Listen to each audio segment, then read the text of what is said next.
Exotic dancers. What do you really think of the people that see you perform? I was a male dancer for a bit. My opinion, it's all types for all reasons. Passing judgment on folks generally just makes you less approachable. There are good people who like watching gyrating undressed people, but they're socially awkward and have lots of money. Creepy is still creepy, considerate is still considerate. Only difference is, I'm not wearing pants. Personally, I didn't dance for any guys. Like I mentioned, I was only there for a short time, but I'd totally dance for guys if they were good customers. I'm as straight as they come, unfortunately. Guys who'd come in for dances would likely be very fun and generous. Never met a gay guy I didn't like. Ex-dancer here. The guys that came in and knew the deal were great. Tip the girl on stage, get a sitting dance, be polite. The worst were the guys that thought they were smarter than the girls or that they could somehow game us. Like one guy I can remember went on a whole rant about how smart he was because he could tell it was fake and the girls weren't really attracted to the men. Yeah dude, you're a genius. Or when they think they're being funny by degrading the women. It's not funny and you're the one who looks bad. Honestly, for the most part I didn't think about the guys much at all. I was on autopilot most of the time and didn't judge them any more than thinking who looks interested in a private dance or who was a D-bag that I wanted to avoid. I don't mean to be rude, but genuine question. What would you think if a lesbian booked you for a dance? Oh, totally fine. Lots of couples did that too. I didn't care who was getting the dance as long as they were paying, respectful, and enjoying themselves. You get your share of creeps, but mostly where I worked, a long time ago, a lot of young groups of guys were just looking for a good time. Every once in a while you have someone who has too good of a time and gets rowdy and acts like an idiot. Granted, I only worked 2 or 3 nights a week. People who dance full-time, especially during the day, have a whole different kind of crowd to deal with. But customers are generally all the same, just looked for something to distract them in their life for a while. Feels like a lifetime ago that I danced. My husband and I go together every once in a while to get a private dance for a bit, and it's way more fun being on the other side of it. I loved the guys who just wanted to have a fun night out and were also respectful. Was lucky enough to come across a few groups like this during my dancing years. I loved the ones who were nervous. In the city where I worked, customers were allowed to touch us anywhere except our crotch or booty hole. This adorable early 20s guy was so excited, like, "Is it okay if I touch your butt? Can I kiss it?" He was such a gentle person. It was cute. Okay, if you haven't had your 2 neurons connect to work out what we're talking about here, folks, we're talking about the good men and women at late-night clubs who take off their clothes and or dance for money. I'll keep referring to them mostly as dancers and probably saying sitting dancers instead of the usual term for when the client sits and the worker dances over their lap. Are we clear? Okay, let's continue. Ex-dancer here. Of course I encountered all different types, but I'm here to mention one type in particular, my favorite. There were a lot of customers who were lonely or didn't have anyone to talk to who would really listen to them. They figured out they could just come in and pay for company. I'd sit at the table with one of my regulars for a few hours and just talk. I made a point of showing that I valued them as a person and was genuinely interested in their conversation. He knew that he was taking up my time and every so often would just hand me another bill. I didn't pity them, I respected them for figuring out a way to engage with other people and satisfy their need for connection. I know a few people in my life that are lonely and have pretty much given up on finding friends and relationships. I've seen firsthand how being lonely can wreck someone's mental health. This isn't such a bad idea. Generally depends on what kind of customer that person is really. The best kind is the guy who understands that it's all a game. They tip well, they're sociable and polite, they might even be regulars with certain girls and they're never a problem. The entire club staff loves guys like that. The one that the dancers hate? There's the "I don't pay for dances" guy, who thinks that line will somehow make him desirable for them. There's Captain Save-A-Ho. His trademark line goes something like, "You're too beautiful or smart or amazing to be doing this. If you get with me, you can leave this all behind." There's the pimps that go around asking the girls if they want to make some real money. They're real pieces of crap as well. Then there were the ones that I really had a personal dislike for. The guys who'd try and wait in the parking lot at the end of the night because Cinnamon and I had a real connection, you know? She told me to wait for her. No, she didn't, buddy. If Cinnamon told you that, she did so knowing that I'd be kicking everyone out into the parking lot before the dancers left for the evening. The exotic dance club industry is a weird place. There was a popular strip club about 45 minutes from where I grew up. My friends and I went there a few times when I was around 21. It was BYOB, and they had a bartender who'd put your beer in the cooler and serve it to you. The place was set up in a big double-wide trailer. Anyway, about a week after the last time I went there, apparently some guy was trying to talk a dancer into leaving the life behind and coming to be with him. Hours after the club closed, it burned down and they found his body inside. They think he set the fire and then got trapped. It really depends on the person. I've had stalkers follow me home, creeps who try to get violent with me at work, people who teed me off. I've also met some really wonderful people I'm fine with calling my friends. I just had a baby and invited 2 ex-customers to come to my baby shower in June. Ex-dancer here. Most of them were cool. We had one old guy named Splooger Steve that would get dancers from the new girls and whip it out and splooge in their hair. He always had $300 in his wallet that he'd have handed over before they made him leave. Occasionally a D-bag would come in, but they got handled pretty quickly. This one guy whacked my butt as I walked by. I suspected it wasn't the first time he'd done it. I shoved his hand away from my body and told him that if he wanted a dance, they started at $10. He then held up $5 and asked what he could get for that. I cheerfully snatched it out of his hand and told him that he could watch me as I walked away. His options at that point were pretty much get punched in the crotch by someone, curb-stomped on his way out by the guys at the door, or lose the $5. I think his friends were relieved as he'd been a total butthole all night, and he behaved himself after that and nobody got kicked out. I hope my clients like what I'm doing and that they spend a lot of money on me and we have a good time. I think about them as much as I've thought about the people I interact with in any other service job. Sometimes guys seem lonely or delusional, and that can be hard to deal with, but otherwise, as long as you aren't smelly, prejudiced, pushy, or wearing sweatpants, you're good with me. I've dated like 4 dancers, some for a few years. I think their opinions were mostly that the dudes were chill. There were the, he tried to shove his finger in me so I broke it nights, the, he got a champagne for 3 hours with 3 girls and fell asleep so we got drunk kind of nights. Indian dudes seemed to do the weirdest stuff. I think most of them were new to the concept. A couple of guys just got undressed themselves in the private dance booth or the champagne room and got kicked out. One, my girlfriend said that she'd left for less than a minute to check with the bouncer and returned, and the guy was just fully au naturel and had nicely folded his clothes next to him. Weirdly sweet, but horrifying. They threw him out in the state she found him in. The thing I noticed, though, is that after a few years, most of them really start to low-key hate men. It's just generally they get exposed to the guys continually at their worst or most desperate for anything. I think it ended up being quite toxic. And this seems very true. I've had a couple of friends in college who danced. One hit the jackpot and ended up as a Vegas showgirl, got a degree as a nurse, but a 6-figure job as a dancer. The others stuck with dancing for a various amount of time, and the longer they stuck with it, the more jaded and cynical they got. Yeah, you know what? I could see that happening for sure. I mean, heck, I just worked in customer service for 8 years, and the longer I did it, the more I just resented a certain type of clientele. I can see if you were constantly exposed to one gender or one type of person at their worst, it might jade you. My girlfriend used to be a dancer. From what she's told me, as long as you're respectful and polite, they aren't thinking much about you at all. More likely to be thinking about what they're going to have for dinner later. Are you asking dancers for stag do's or dancers in clubs? Dancers at the Bucks parties don't usually hang around long enough, 20 to 30 minutes max, so interaction with guys is limited to just during the show. You mainly hear guys in clubs more so want to chat because they're either lonely, like the attention briefly, or they become regulars and make friends with the girls. What dancers really think about is the money. At every job you go to, there's always the same personalities, they just look different. You have the arrogant guys, the nice guys, the shy guys, the funny insecure guys, the substance addicts, the alcoholics, the drunk touchy ones, the guy who thinks he's super good looking and you should want him, the narcissist. It's more so about the different roles the dancer can take on when working for all of the above guys. Counselor, best friend, cleaning lady for when he spills his drink, the comedian to make them laugh, security guard for other girls, the domineering, leathery types because they want to be more playfully hurt in some way, and the list goes on. The more time you spend dancing, the more you learn about social psychology.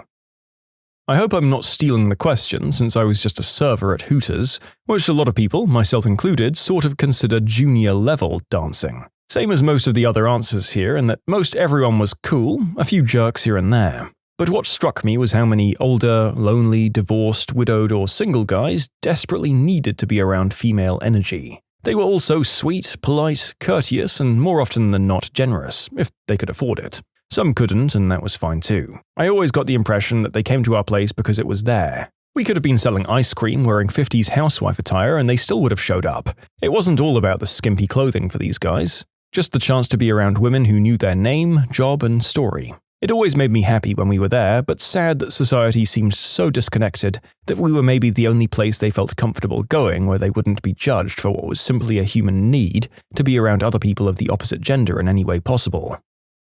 You can submit your own stories to be featured here on the channel. The story submission link is in the description below. And if you want to listen to some vibey music in the background, check out easymode, also linked below, and subscribe. I used to have a girlfriend who was a dancer, and sometimes I'd visit her at work and hang out with her and her co-worker buddies when it was slow. One time when we were doing this, another dancer sat down with us and said, "Cool, I just got 10 straight sitting dances with Bob." I asked, "Oh, which one's Bob?" Nobody said anything, and then one of the girls giggled. My girlfriend said, Jeremy, they're all Bob." I, a girl, went to one of these clubs one time with a friend's bachelor party. The only ladies' bathroom was back with the girls. I went back there and it was hilarious. They were crap-talking all of the customers and just let me join right in. They were a blast. I had so much fun the rest of the night.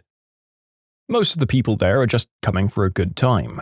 You get your occasional creeps who you're giving a sitting dance to and they just flat out try to shove their hands down your front, but it's all fine and dandy. There's always a bodyguard just around the corner. The one thing I love about working at my local exotic club is the younger ones who are always so shy and timid. I was giving a sitting dance to one boy with the cutest little face and he didn't know if he was allowed to touch us. Everywhere besides the couchoir and butthole. So when I took his hands and set them on my butt, he started freaking out a little bit by stuttering and saying stuff like, "Is this allowed?" and "I don't know about this." He became a regular after a while of showing up with his friends, and he always smiles at me. Somehow stories of guys like that give me hope that the whole world hasn't gone to crap yet. Thanks for that, and best of luck. I dated a dancer for a while. No, we didn't meet at the club. We were 18 and she looked super young. She liked some of her regulars, but she'd often get married guys in there and she absolutely hated them. Not that she wouldn't take their money. She just wanted to have fun and not worry about ruining people's marriages. She also disliked the people that were old enough to be her dad because there were a lot of creepy old guys who would proceed to show her pictures of their kids who are around her same age. In general, though, as long as people tipped well and didn't make things awkward, she seemed to really enjoy most of her clients. Also, never ask your dancer out, she probably doesn't like you. Also, don't propose to them because that makes it really weird. They're just people. Nobody proposes to cute girls out of the blue, there's no way to handle that situation that ends well.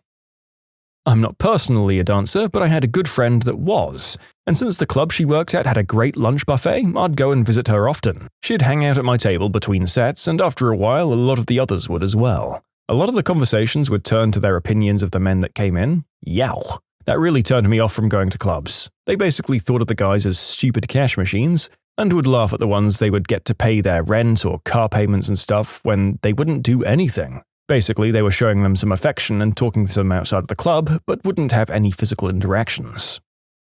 Well, I don't love that they felt that way or took advantage of their probably very lonely clientele, but as we've seen, the trade does seem to jade those who stay in it the longest. And there have been plenty of other dancers who seem to genuinely enjoy providing company for lonely souls, which warms my heart. The main question about this story, however, is what your colleagues thought about you getting a whole bunch of your lunches at the local exotic dance club, because that's hilarious. I worked with a guy like that. He was a regular at the club down the street. At Hooters, he was a VIP and would sit with the owners during the Super Bowl. We all figured that he was an awkward guy and he was just looking for a girl to talk to. At least that's how I saw it. I went out with him a couple of times, and he was just super respectful. I guess if a girl first met him, he could be a little creepy appearing, but mostly just because he was very awkward in social situations and had a stutter. Actually a really nice guy when you spent 5 minutes with him before judging him. He would just blow his paycheck at these places, he wasn't even a big drinker. It was kinda sad to watch at first. After knowing him though, that's how he liked to spend his time and money. I guess he was paying for therapy while looking at women's chests. To me, it was just another hospitality job. People came for a reason. The people there only have jobs because of a demand for it. Just like at the restaurant I worked at. I danced at a biker's exotic bar where most of the girls looked like manic pixie dream girls. They were dancing to music like Avenged Sevenfold. You get the picture. It was about 3 years ago. Most of the customers were older bikers, but we were near a college town, so lots of younger kids would come in too. I was younger than pretty much everyone that came in or worked there.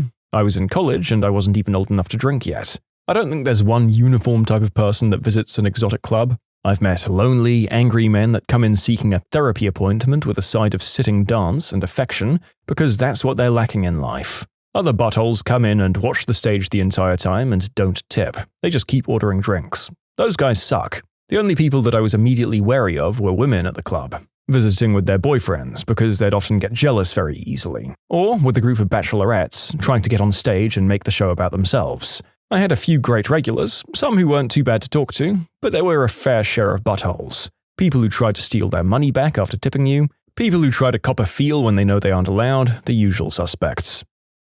It just depends how they behave. Wanting to have a good time and be around nice pretty girls and see some chests is perfectly normal to me. What makes me not like them is when they don't understand what I'm there for. Customers who understand that I'm providing a fantasy experience in exchange for money are the best. I don't mind if they want to flirt, talk dirty, or squeeze as long as they stay respectful and playful and are paying me accordingly. Customers who think they can do or say whatever they want without tipping or because they threw a couple of ones at me are the ones I don't like. And the customers who think that just because they're giving me money, I no longer have boundaries. If you're not tipping or only tipping a little, don't try to grab me when I walk by. Don't make nasty comments to me. Don't sit at the stage and stare all night and only tip $1. And even if you are spending money on me, there are things that I am and am not okay with you doing, which I'll happily explain to you if you ask before you try it.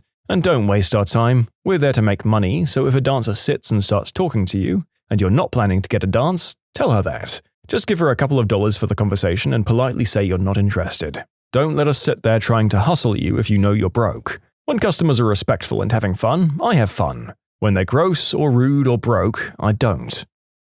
As a male, I asked a dancer these same questions. She said, it's just a job. It's their fantasy and they pay for it. Some of these guys are lonely, some have wives or girlfriends at home who don't give them the attention we give them in a 5-minute dance in 5 months. Then you have all the other in-betweeners. I think it depends. I see all of the guys as potential for money. If you're rude to me or if you sit at the bar and don't tip, then I think poorly of you. Ex-dancer at clubs and webcam. Some of the guys were actually pretty hot, but I made a rule not to contact them again. A very sad day was when a guy I knew walked in. That was embarrassing.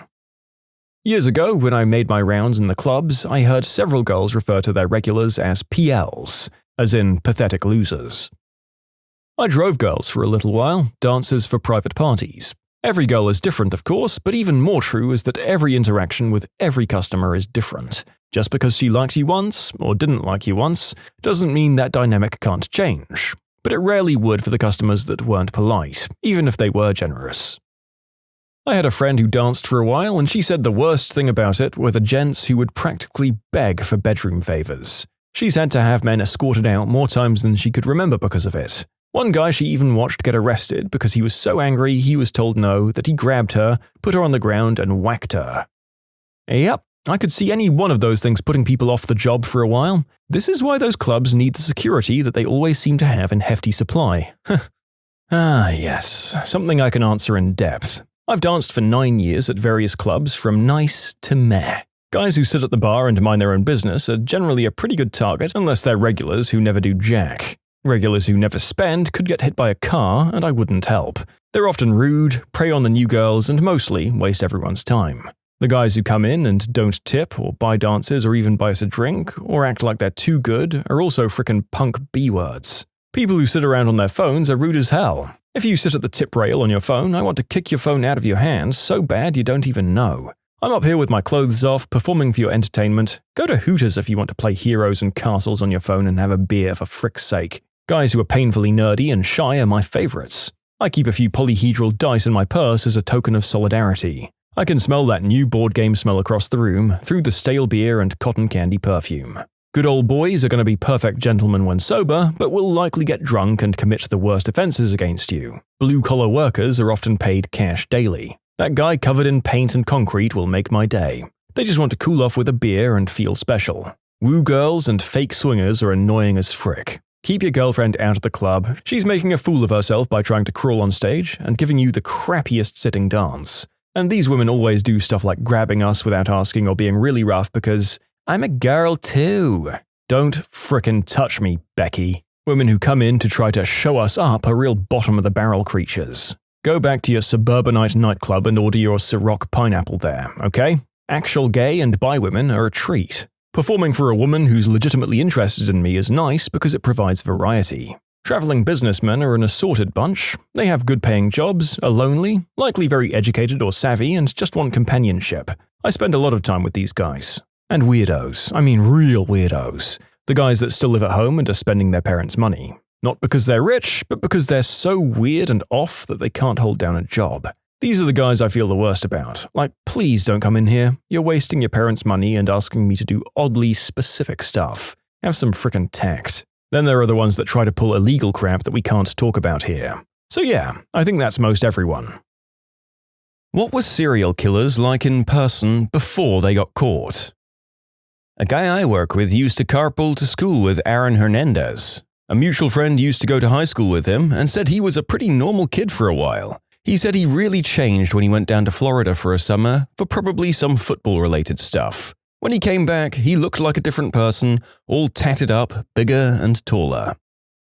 Spent a summer in Ames, Iowa with some family. Jeffrey Dahmer was a neighbor of a family friend. My cousin and I built a haunted house out of a playhouse in the backyard. Mostly we blindfolded the neighborhood kids and led them through.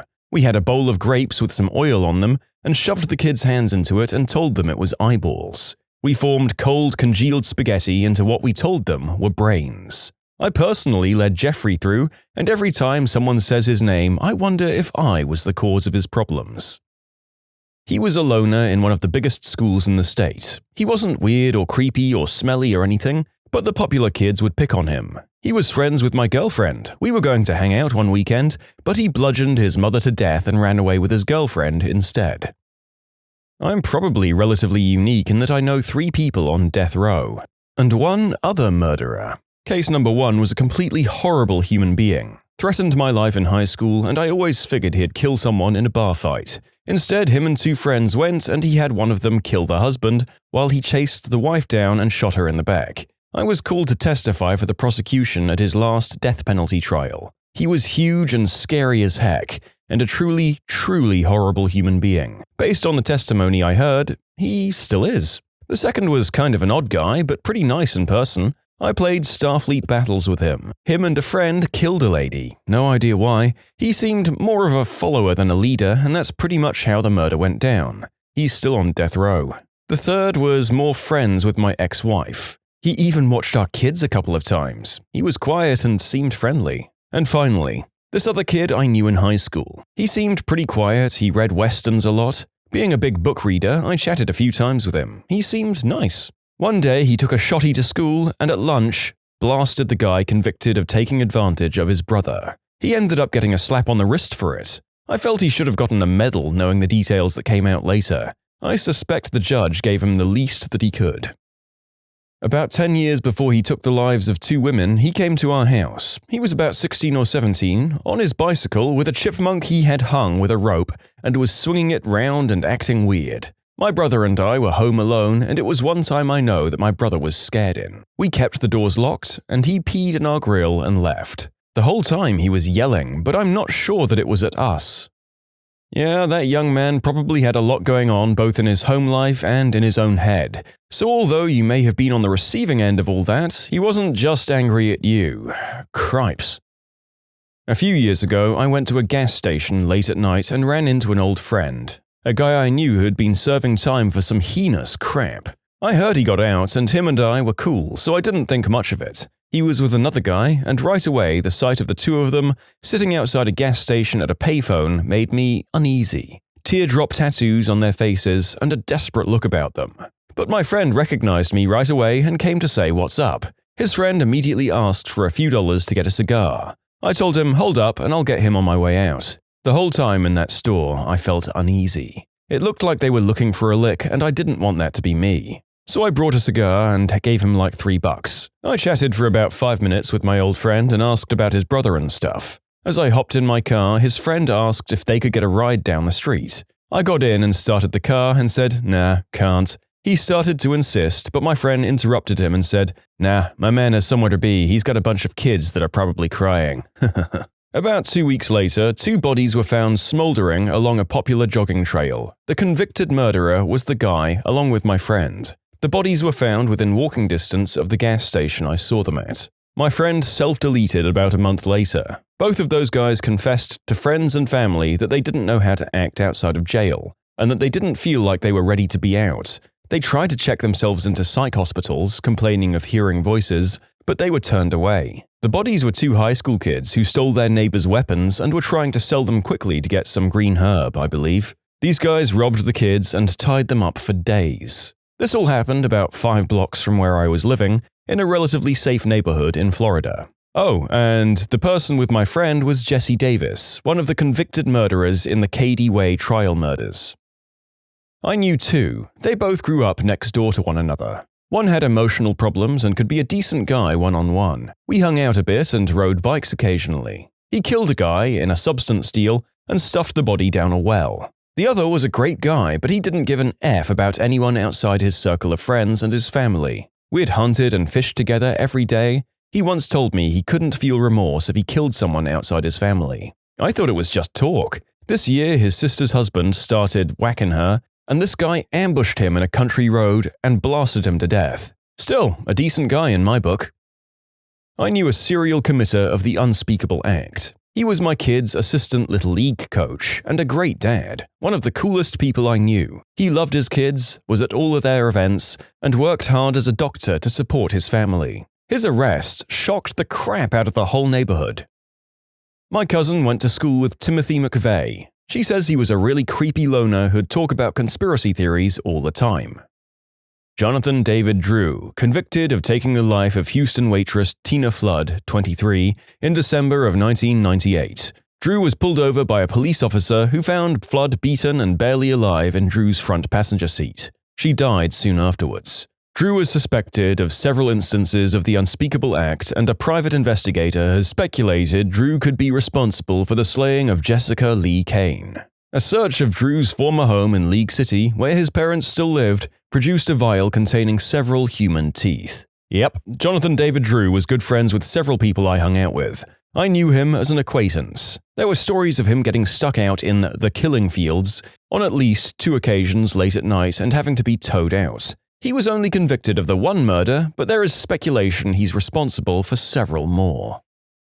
Not me, but a buddy of mine was friends with the Boston bomber at University of Massachusetts, Dartmouth. He says they used to hang out, drink, and do normal college stuff together. One of those you'd never expect it kind of situations. The thing that still gets me is that when he fled the scene, he briefly went back to Dartmouth to do whatever he had to do. But while there, he hit the gym with my buddy, and the story was all over every news outlet on TV. He turns to my buddy at the gym and proceeds to tell him, "How could anyone do something like this?" My sister's best friend growing up. Her family was really strict growing up, and she kind of took that on with her son. Wouldn't let him watch regular TV, he was homeschooled and that kind of thing. So she gets married because she got pregnant, again because she did this with her son's dad, and they move away. She joins the army, he cheats while she's at boot camp, they break up. Then she moves with other relatives in Oregon, and eventually he moves there too to be closer to his kid. Breaks it off with the other girl. They start to co-parent well and get along again. Everything's okay. They go on a camping trip in the mountains for his birthday with her sister. Then her and the sister proceed to shoot him 13 times while he slept and dragged and threw his body off a cliff. They come home to try and cover it up with all fake Facebook alibis and receipts from some gas station and say he got lost in the woods. The Rangers find him 2 days later, and 2 days after that she's arrested along with her sister. Her sister flipped on her immediately and they gave her 18 months with time served. The main perp got life without parole. She said she did it to make sure he couldn't take her kids away. Now the kids live with family and have lost both parents. I always knew that family was off. In short, my sister's best friend planned and killed her ex-husband to protect the kids, and then threw him off a cliff, was found and convicted, and kids have no parents now. Someone told me they made an episode of Snapped Off for her story. So yeah, I guess I can say the name of the episode. It's Patricia McCallum. Cripes. Protecting kids here may have been code for ensuring we don't have to share custody anymore. As much as being a child of divorce sucks, I can't imagine that the fallout of that was any better, and I can't imagine that the co-parenting was so bad that it was even worth the risk of getting caught. You can submit your own stories to be featured here on the channel. The story submission link is in the description below, and if you want to listen to some vibey music in the background, check out easymode, also linked below, and subscribe.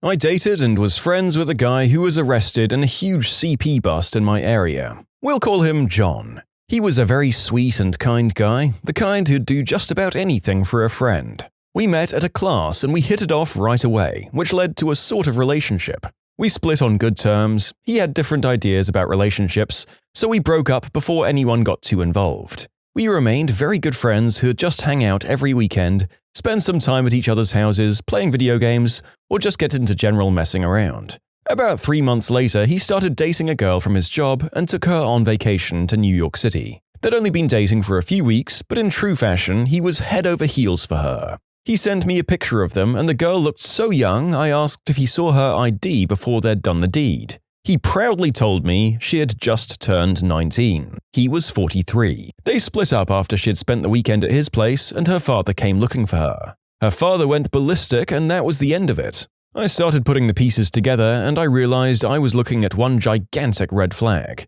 I was 27 when we were dating, but he always loved to play up how young I looked. He was also very into age play during the deed, which was one of the reasons we split. He started dating other girls between the ages of 18 and 21, but they all had the same hallmark of definitely not looking like the age of consent, to the point that they were usually stopped from entering clubs or bars because the bouncers assumed the girls had fake IDs or borrowed an older relative's ID. He started drinking more, picking up working girls, going into massage parlors, and being all around that creepy old guy. He chalked it up to going through a rough patch, but there was something still very off about him. He went to New York City with another girl and asked me and another mutual friend to watch his house for the week. I got a frantic phone call from my friend saying that John's house had been broken into and all of his electronics were stolen. At the time, I was mid-move and John had allowed me to store several boxes of electronics at his place after the storage facility I had them in had been broken into. I went over and sure enough, all of John's TVs, computers, game systems, and other things were gone.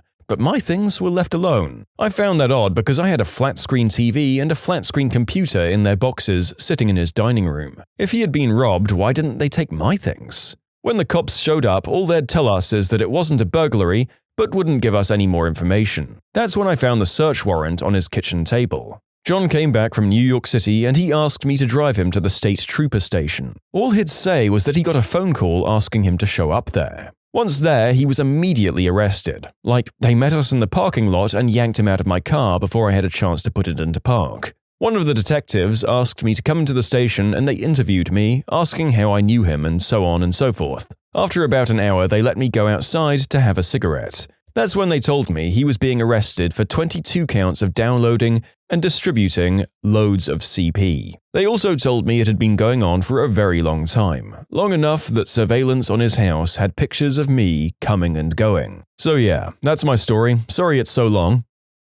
I dated someone who murdered a guy with his friends. It was personal and it made national news. A few months after he and I broke up, I was dating someone else. He called me and said that he was never going to be with me because he messed everything up. I was busy and I blew him off. A week later, after a holiday, I got a call from the jail, but it was at 4 in the morning and I accidentally hung up. A few years later, I looked him up and realized the call was him.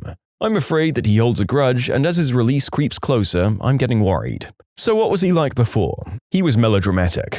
After we broke up, he called me and played Cry Me a River and told me that we were just like the song. He beat himself up quite a lot. Everything was a huge deal. We argued a lot and he was easily influenced. He didn't have a good relationship with his parents, so his friends were all he had. He had a history of disciplinary actions in school. Respect was a huge thing. Feeling disrespected to him was the worst thing in the world. He didn't care about school. He was funny. This guy isn't famous, not yet anyway. All this happened just about a month ago. Maybe a little longer. The guy's name is Adam Densmore. He killed his girlfriend and cut her into pieces. He put the body in a couple of suitcases and took their 1-year-old daughter on the road. I always thought he was an intelligent guy, but apparently he wasn't the smartest, as he immediately drove from where he was living in Colorado to his hometown in northwest Louisiana, straight to his parents' house. He dropped the suitcases in 2 separate locations along the way. Someone found one of them and he was arrested. As far as I know, they still haven't found the other suitcase. I knew him, but not very well. We used to frequent the same bar. He'd sit in the corner with a beer and read. He was rude to anyone who tried to speak to him. He had that whole, "Can't you see I'm reading?" attitude. In most cases, I understand that attitude, but not in a bar. Never made sense to me. We talked a few times, but only talked at length once.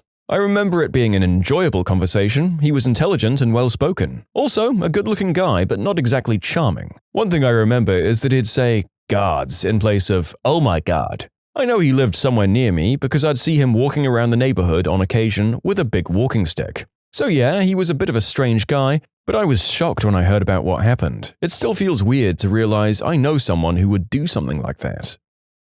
Okay, mine wasn't famous, but it was still messed up. Brett Pearson was high on crystal and killed his mother and also injured his father. He cried crocodile tears and acts like he regrets it, but I knew him and I know for a fact that he doesn't regret a thing. I went to school with him for a few years. Myself and others were both repeatedly intimidated by him in both stalking and violent manners. There was just something off about him. The only friends he had were the problem kids and the major buttholes at school. He'd make super inappropriate comments in class towards teachers and joked about school mass tragedies and would say things just for shock value. But he was a charmer and got away with everything. I know for a fact he doesn't regret killing his mom. The murder happened only a few blocks from my house. I think the part of this that I'm having the hardest time relating to the rest was that he was apparently charming enough to get away with this stuff. But then again, Ted Bundy was a whole thing, wasn't he? So maybe this guy is the crystal-addicted version of him. Sounds like a creep. I'm glad he's put away now. Oh, and speaking of the big, charming, handsome psychopath himself, here he is in the next story. Obligatory not me, but my mum saw Ted Bundy running through the woods after he escaped prison. They realized who it was after the cops came searching door to door. Not directly, but I know several people who knew Willie Picton before he was arrested. I worked with a lady that had her husband murdered. She was a bossy, condescending, arrogant piece of white trash. Rather nicely attractive though, and very openly flirtatious. She was about 15 years older, but I'd be lying if I said I hadn't thought about it. Wasn't surprised when they finally nailed her for the crime. Everyone suspected she did it. I sat next to Jeffrey Dahmer at a bar in Milwaukee. I guess I just wasn't to his taste. My boyfriend and his friend kidnapped 2 people, drove them out to a field, and blasted them execution style. He was a really good guy except for that whole killing thing, but we were young and impulsive. I often think about reaching out to him, but time changes people, prison changes people, and I'm not quite sure what I'd say. I was taught in a pottery class by Margaret Bain and good friends with Stephen Bain when growing up in Papua New Guinea. I don't remember anything unusual about any of the family, but I remember vividly reading in the newspaper in Papua New Guinea about their deaths in New Zealand. Still not 100% clear whether it was just Stephen's dad or his brother as well that committed the murders. I didn't know the killer, but as adults, I met a guy and we became friends. It took him a few weeks to tell me he had changed his surname as everyone knew his brother, and he felt he'd be judged the same. At the time of the murder, it was classed as one of the most foul in Australian history. He told me even though his brother was locked up, he was scared of him, and he talked about the constant mental, physical, and other unspeakable treatment the children in the family had suffered growing up by his father and cohorts. His brother liked to do a lot of illegal stuff with animals, which was a forewarning of what he'd become. I lost contact with my friend when he moved interstate, and I've tried to find him, because I miss him. I worked with the man who made national news for killing a doctor who worked in a clinic. When I knew him, he was quiet, polite, a nice guy as far as working with him, but he got in with the pro-life people, and if I recall correctly, he was having marital trouble at the time. One of his co-workers had asked him to work a shift for him that day, but he declined, saying he had something to do. Well, we all sure found out what he did. It was pretty shocking, really. Extended family member murdered 2 people and was suspected of murdering another. He and his mother and siblings lived with us for a few months when we were very young children, so young that I only have vague memories of this. It was while his mother was trying to leave her very nasty husband. The husband was a real animal and probably had something to do with the guy turning out the way he did. And what was our main character like? Well, as a young kid, he was just your typical child. Maybe enjoyed getting other people in trouble a bit more than most, but that's about it. As a teen and young adult, he was a very scary character. You'd get a real menacing vibe from him, like he was completely unpredictable. Which was strange because he always acted very calm. You just had this sense that there was way more going on under the surface. As a family member, I always felt safe around him. Strange to say that, I know, but I still always felt like he couldn't be trusted around others. Plus, even though instinctively I felt safe, rationally I knew most likely I wasn't. So I made sure I was never alone with him. You could tell there was something not quite right about him. We were all a little relieved when he died suddenly, still quite young. Eventually, he would have paroled out and someone else would have probably died.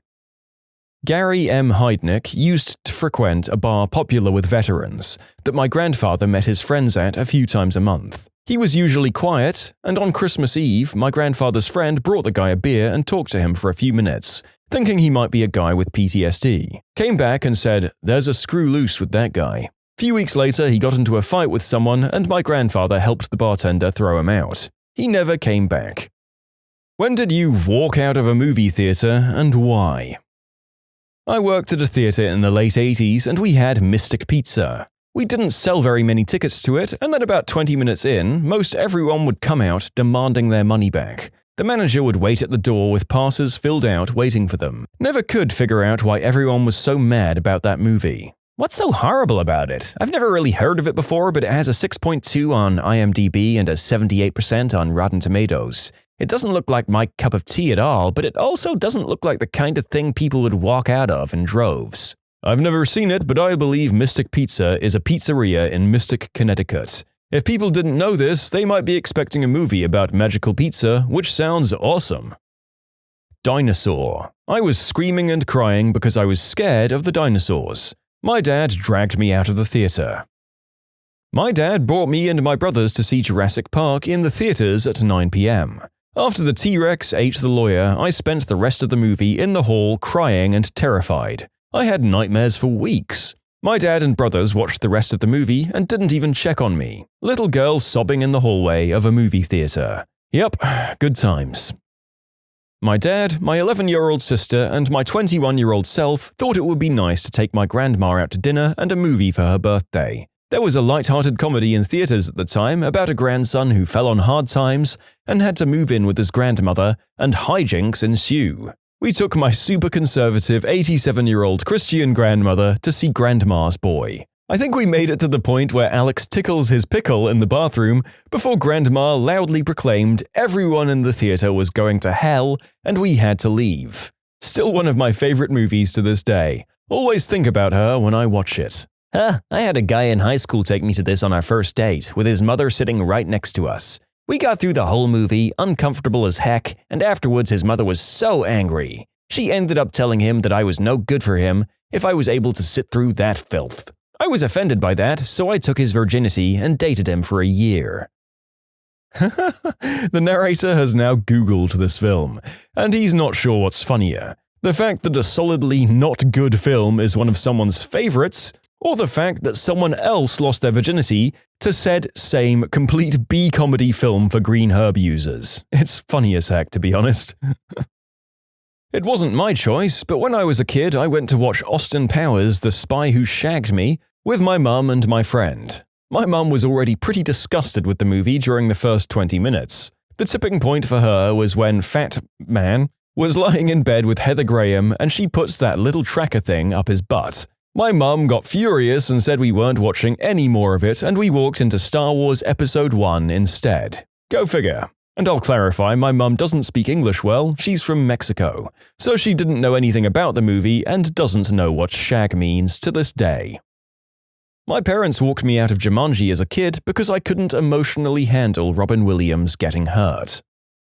I walked out of Captain America: The Winter Soldier. No, not because it's a bad movie, but because the popcorn machine exploded and the theater caught on fire. Fun times!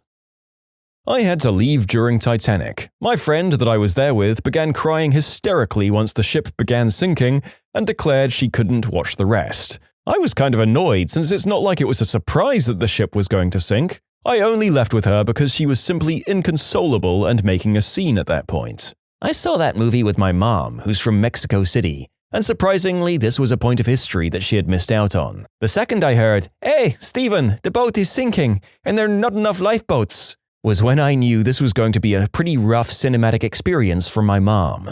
I watched it with my mom as well, and she's from Peru, and when the boat started sinking and the people started to drop, she started laughing hysterically. Everyone was gasping or silent, and here's this Latin lady laughing at the death of all these people because she thought it was funny how they dropped off and plopped into the water. Satya, these people are falling down. Watching that thing sink is the reason I did like that movie. The love story's generic as heck, and the old lady just sucks. But I could watch that boat sink all day. Plus, the propeller dude. Bless James Cameron for the propeller dude. Bong. I knew a guy who'd made 2 combat landings with the Marines in World War II, Saipan and Okinawa, and he had to walk out of Saving Private Ryan at the Omaha Beach scene.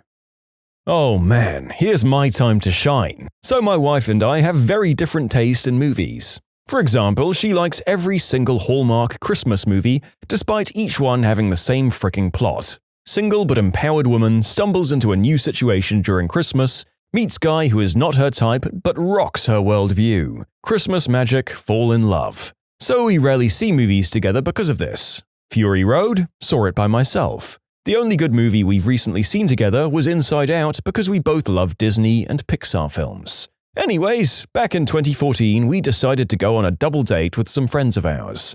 I tell her she can pick the movie for once because I picked the restaurant, because we also differ on food tastes.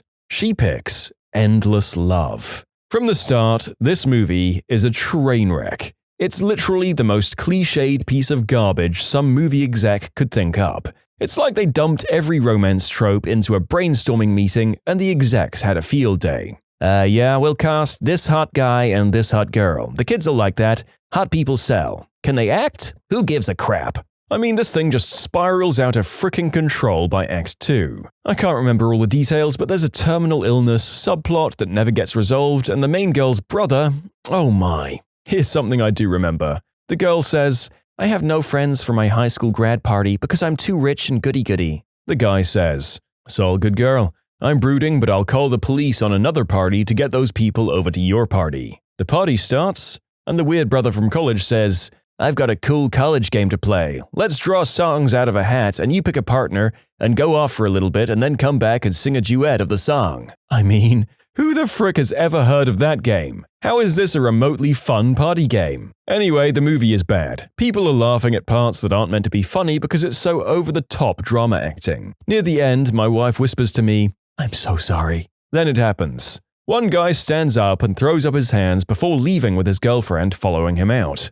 The exodus has begun. Slowly, people start leaving. If they're not, it's because they're high school students probably making out in the back row. My wife even gets up to leave, and the other couple with us join her. She's shocked that I said that I'm staying. I'm now so enraptured in this piece of crap movie that I have to see how these dumb writers try to wrap things up. In the end, I finished the whole thing while they go to get coffee. When the lights come up, I stand and begin applauding to the shock of the 10 people left in the theater. I feel like I've been trolled by Hollywood. I now own 10 copies of this movie on DVD and I gift them out to friends solely to have someone else to talk about how bad this movie is.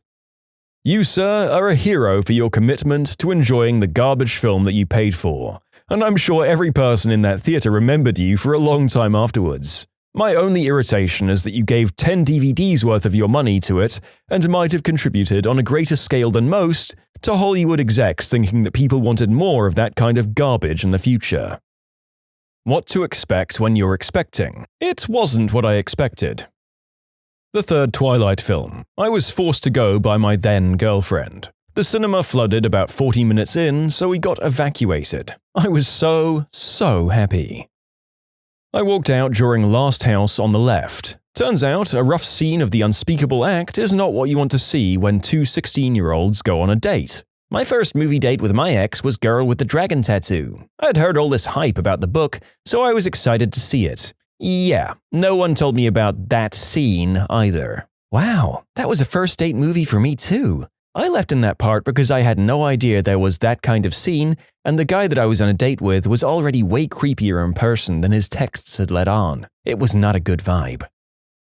Walked out on Batman: The Dark Knight. The movie started and it was way too loud. Eardrum-burstingly loud. I know I wasn't the only one, because anytime there was a sound above 2 people talking, the entire theater would flinch or cover their ears.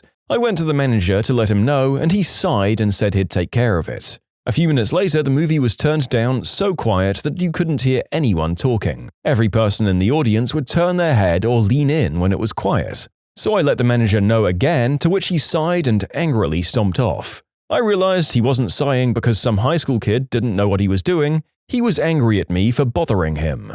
Went back in and the movie was louder than before. I said F it and demanded my money back. At first he refused, and then about 50 people showed up behind me, all demanding the same thing. I saw the movie the same day in another theater and it was perfect. Good movie. Heath Ledger was amazing. I wanted desperately to walk out of The Last Airbender, but that would have meant waiting outside in the rain for an hour for my mum to come pick me up. After finishing the film, I wish I'd sat in the rain. Gamer. My mum took me as a surprise, thinking it was going to be a perfect movie for me. I was in the 6th grade. No point in walking out. Once or twice I've decided to take a nap though. I rarely find the time for a good nap. Batman and Robin. We walked out and saw Men in Black. It was much better. A movie called The Fog. Ooh, the fog kills people. Then stay out of the frickin' fog. It's the 2005 one. Not to be confused with The Mist. If you haven't seen that, it's really good. Don't read anything about it, just watch it, and then maybe report back after. Holy crap, everyone keeps talking about how good The Mist was, and I've been thinking, what? That movie was so bad. Nothing in the movie was good except for when the credits rolled. I think I've been thinking about The Fog the entire time. You can submit your own stories to be featured here on the channel. The story submission link is in the description below. And if you want to listen to some vibey music in the background, check out easymode, also linked below, and subscribe. The opening night for The Dark Knight Rises. It wasn't the movie itself, which I loved, but there was this one Joker that messed it up for everyone. I'll never understand why people can't sit down, shut up, and let everyone else watch the movie they've paid for. Anyway, this guy must have seen the movie in advance and kept loudly dropping spoilers.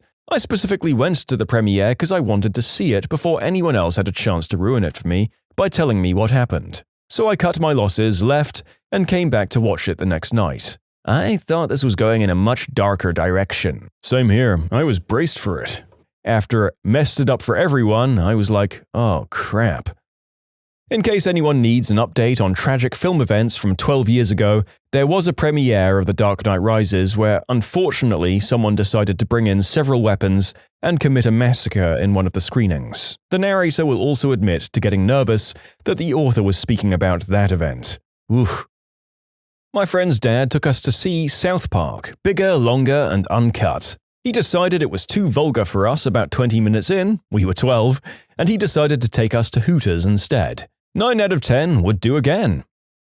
Super Babies, Baby Geniuses 2. I was with a friend who was desperate to see it for some frickin' reason. About 40 minutes into it, I reached my limit. I stood up and said, I'll be outside having a smoke, see you when it's over. Rude? Maybe, but I really couldn't handle one more second of that crap fest.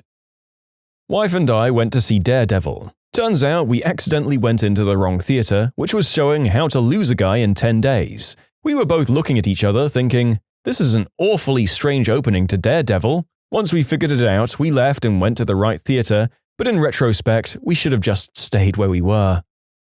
Not me, but my mom walked out of the first Matrix. She and my aunt had no idea it was a sci-fi movie, and at the beginning of the scene in the car where they rip the thing out of Neo's chest, these two burst out laughing and left the theater. It's hard to remember through 16 years of knowing all about what The Matrix is, but it was because of marketing. They specifically made the previews just showing action, but no explanation. What is The Matrix was the catchphrase.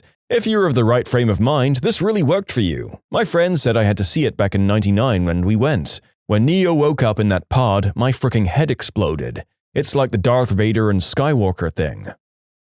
I had a rare afternoon off while on tour in Paris, and I decided to see a movie. I brought the ticket, brought some popcorn, sweets, a big drink, and other things. I walked into the theater, sat down, and then promptly got back up again and walked out. In a moment of blithering stupidity, I totally forgot I was in Paris and the movie was in French. I can't speak French.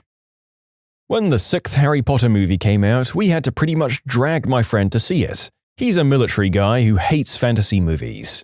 I was shocked he even agreed to go, albeit reluctantly. One of the first lines of the movie was, "Okay, Harry, wand at the ready," and he loudly scoffed. About 10 minutes into the movie, while Harry and Dumbledore were attempting to recruit Slughorn, a lone chair sat in the room of an empty house. I whispered to my friend, "He's the chair." His response was, "If he's the chair, I'm leaving." Sure enough, Dumbledore prodded the chair with his wand.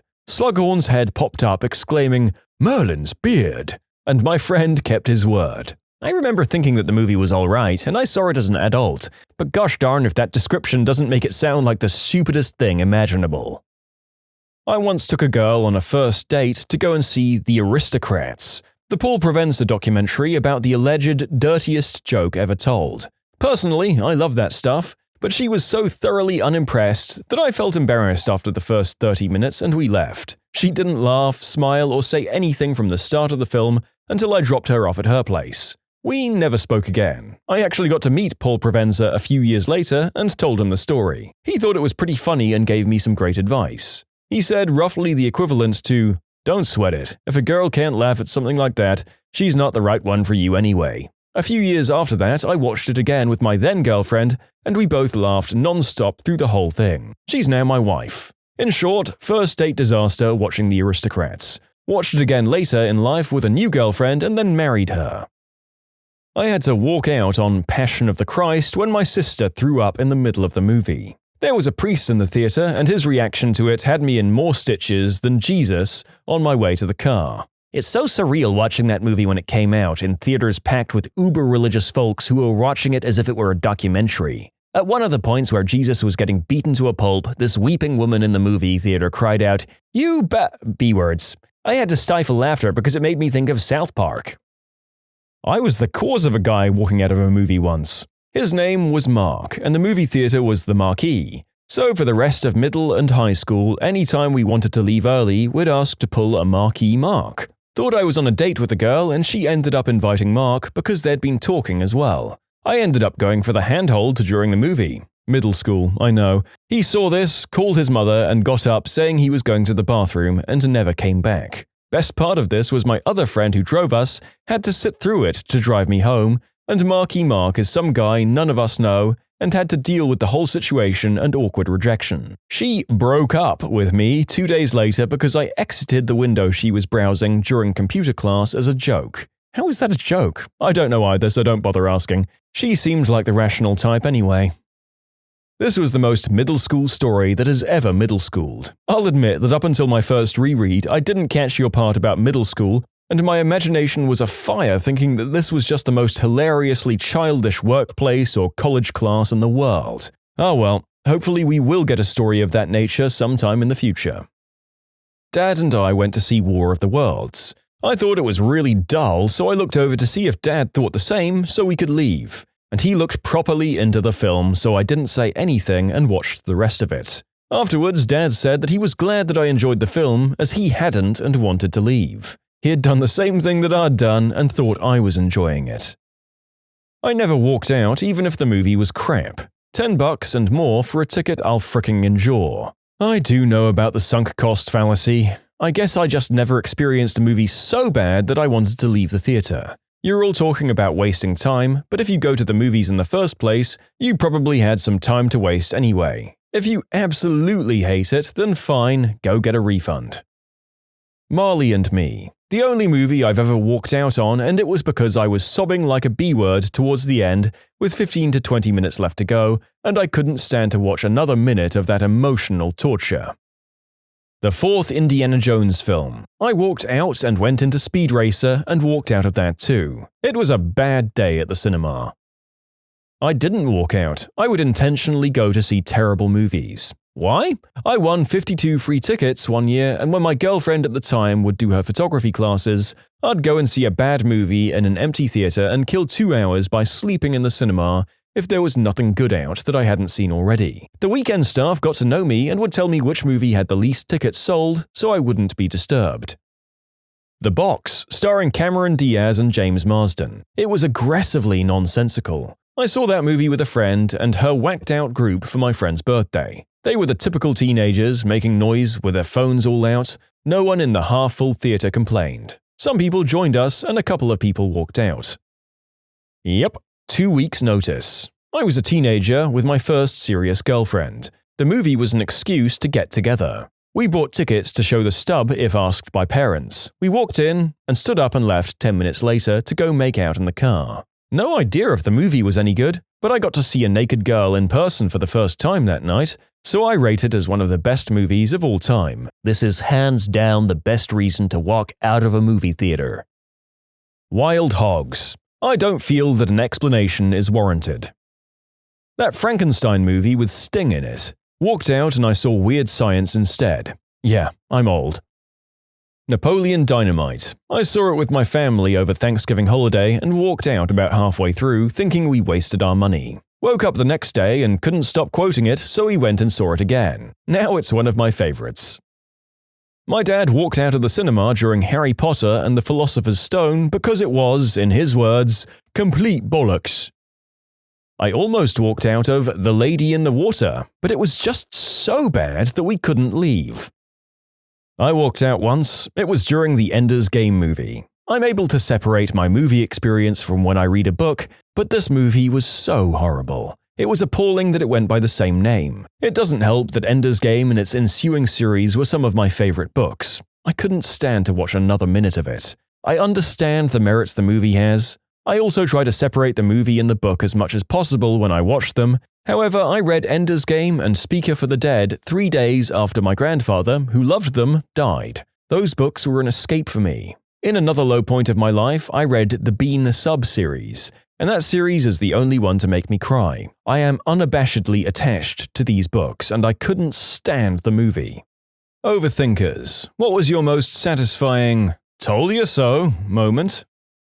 My boyfriend, who has zero history of seizures, narrowly escaped dying from one because my overthinking led me to break into his house when he didn't answer the phone. My overthinking had begun a few nights prior. He mentioned that he bit his tongue in his sleep and woke up with a bloody pillow and sore mouth, but he had no memory of it happening. That, for some reason, led my overthinking brain to question, wow, did he have a seizure and just not realize it? He has zero history of seizures, and we'd been together multiple years. Didn't live together, but spent nights together. And I had never seen a hint of a seizure. But for some reason, this stuck in my mind. Fast forward 2 days. We usually don't hang out in the morning because he likes to sleep in late. But on this day, we had an appointment to go and see a specific dog at the shelter that I was thinking of adopting. He wouldn't answer the phone that morning. I called multiple times before I went to his place, but he never picked up. I started getting a bad feeling, but I quelled the "he's having a seizure" thought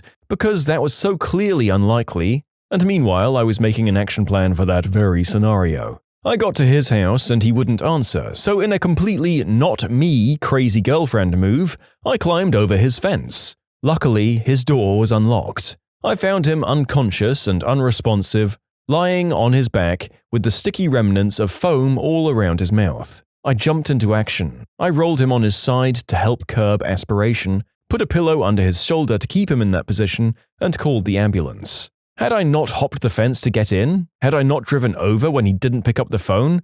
Had we not had plans to meet up hours earlier than we usually did? He would have been dead by lunch. His kidneys were already shutting down by the time we reached the ER. If he had never mentioned biting his tongue in his sleep, I don't think I would have been overthinking at all. No crazy worries about seizures would have pushed me to go over the edge and find him. Turns out to be a weird brain disease that's bizarrely endemic to New Mexico, kind of cerebral cavernous malformations. Several days later, after we got home from the hospital, I got a call from a friend who said the dog, against all odds, was still at the shelter, as in the very dog we were supposed to be seeing that day. I'd given up hope on getting her and pushed it out of my priorities while my boyfriend was hospitalized, but they'd forgotten to take down my 24-hour hold sign on her cage, so no one inquired about her. She's now our miracle dog and is the sweetest animal I've ever owned. My boyfriend wouldn't be alive today if we hadn't made an appointment to meet her. Is this going to be that category of video that turns us all into paranoid weirdos? Because if there are more stories like this, my head is going to be on a fricking swivel and interpreting any physical irregularities in my friends as grave medical conditions.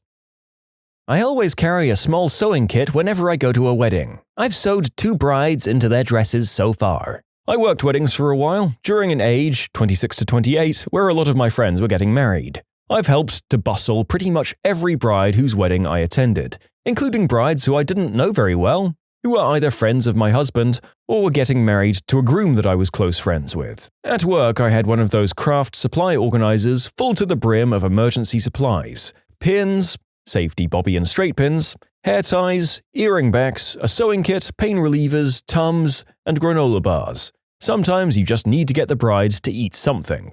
Chalk works great for covering up minor stains on white dresses, hairspray, makeup remover wipes, superglue, band-aids, blister bandages, you name it. People were always pleasantly surprised when they needed something random, and I was just like, yep, I've got that, here you go. All the teachers at the middle school I taught at knew that I was a pack rat, and one day a kid split his pants, and the school counselor came to me and said, "Mr. Smith, would you happen to have a pair of sweats or gym pants in your truck?" Yep. So the kid spent the rest of the day in a pair of nylon pants I had behind my seat. He's lucky, because if he didn't fit, he would have spent the rest of the day in a white disposable coverall in case I had car trouble in nice clothes. The icing on the cake, it was a student I really liked who was super helpful to other kids and teachers, so it was nice to do something nice for him. I also carried a Swiss Army brand soft-side briefcase stuffed with a few of each size of every battery. One day, Phil Niekro and two Braves players were there for an assembly, and Phil's mic battery was dying, so I sprinted upstairs to my classroom, grabbed a 9-volt from my bag, and then basically rolled across the panel and switched out his battery and got back to the PA, avoiding getting on TV news cameras.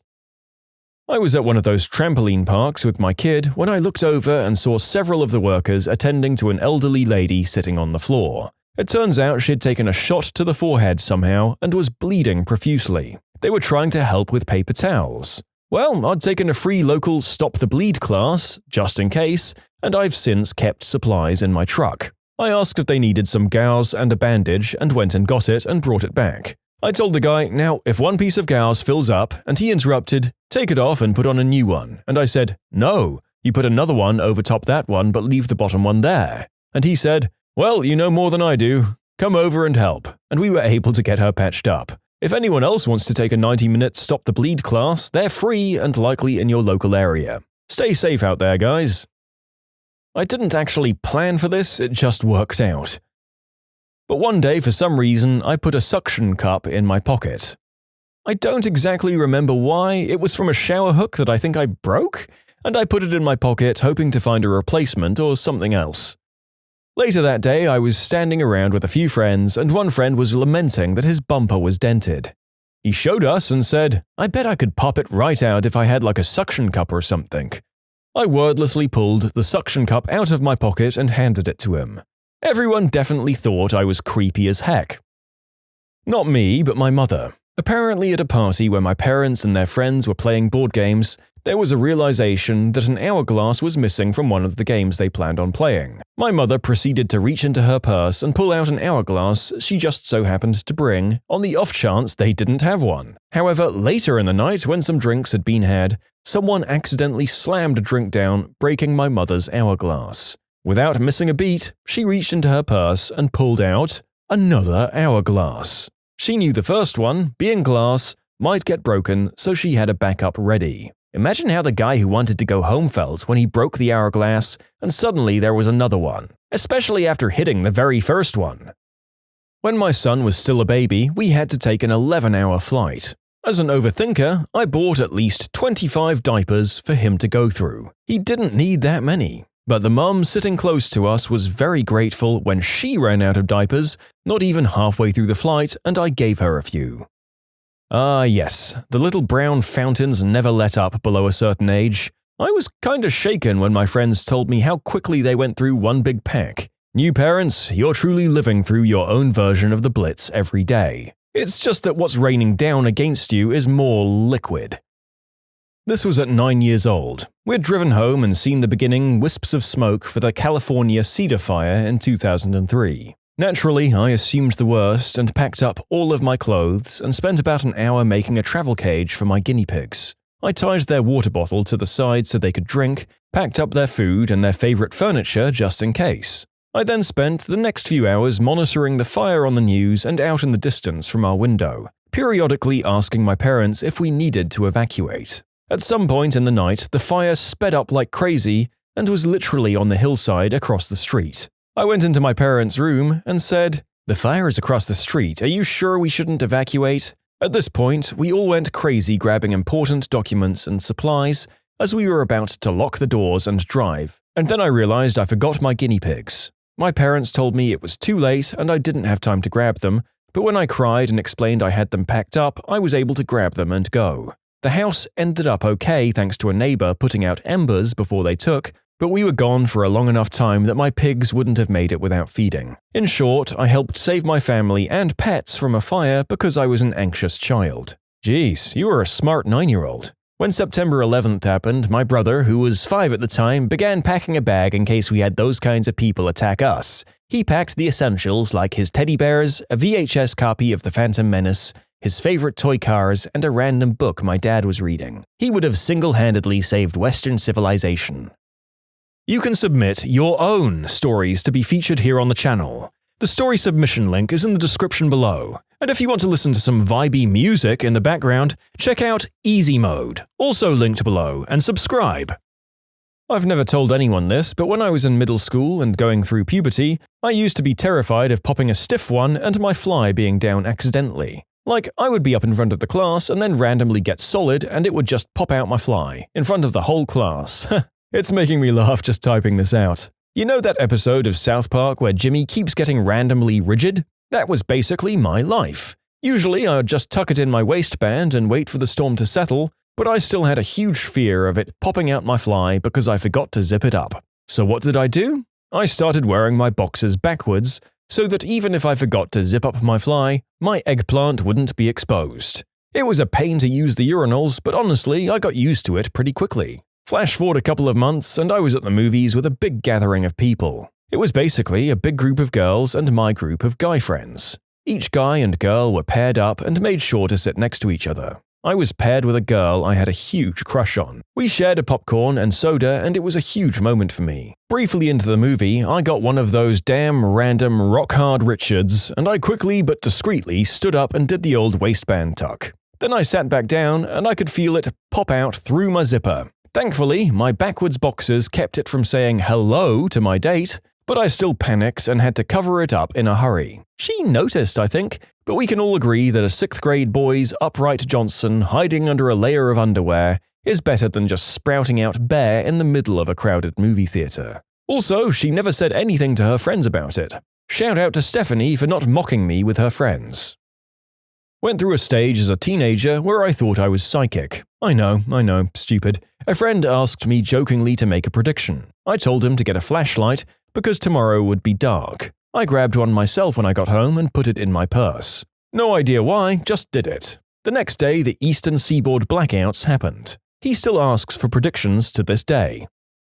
I was supposed to get married at the end of May last year. At the beginning of the year, before any of the pandemic stuff happened, I became obsessed with thinking about all the things that could go wrong and how we'd lose our money spent on the event. As a result, I purchased a very high coverage insurance policy for the event. As luck would have it, this kind of insurance had no clause that prevented collecting if there was a pandemic. We got all of our money back. I'm also a germaphobe, so I already stockpiled masks, gloves, Lysol wipes, and hand sanitizer.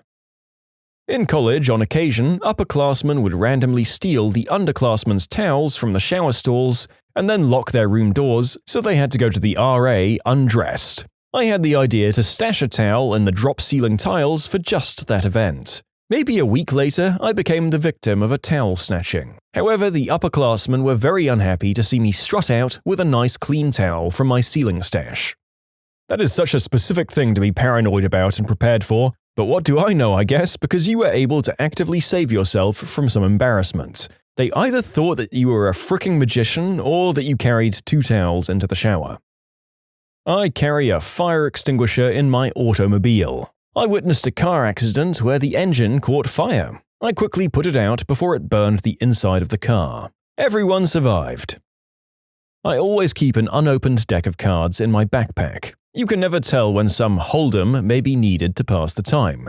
But when I was at a business conference, the bigwig who was presenting to us was having to wing it with a few things because his luggage had been lost, and he didn't have all of his materials. He had the PowerPoint deck, but he didn't have his props. He started going into explaining how he'd be able to demonstrate his statistical principle he was describing, only he didn't have the unopened deck of cards he needed. Voila! I was able to produce a shrink-wrapped deck of cards. My boss was also in the same presentation, and he was also impressed that I just happened to have a deck of cards on me, so that's nice too.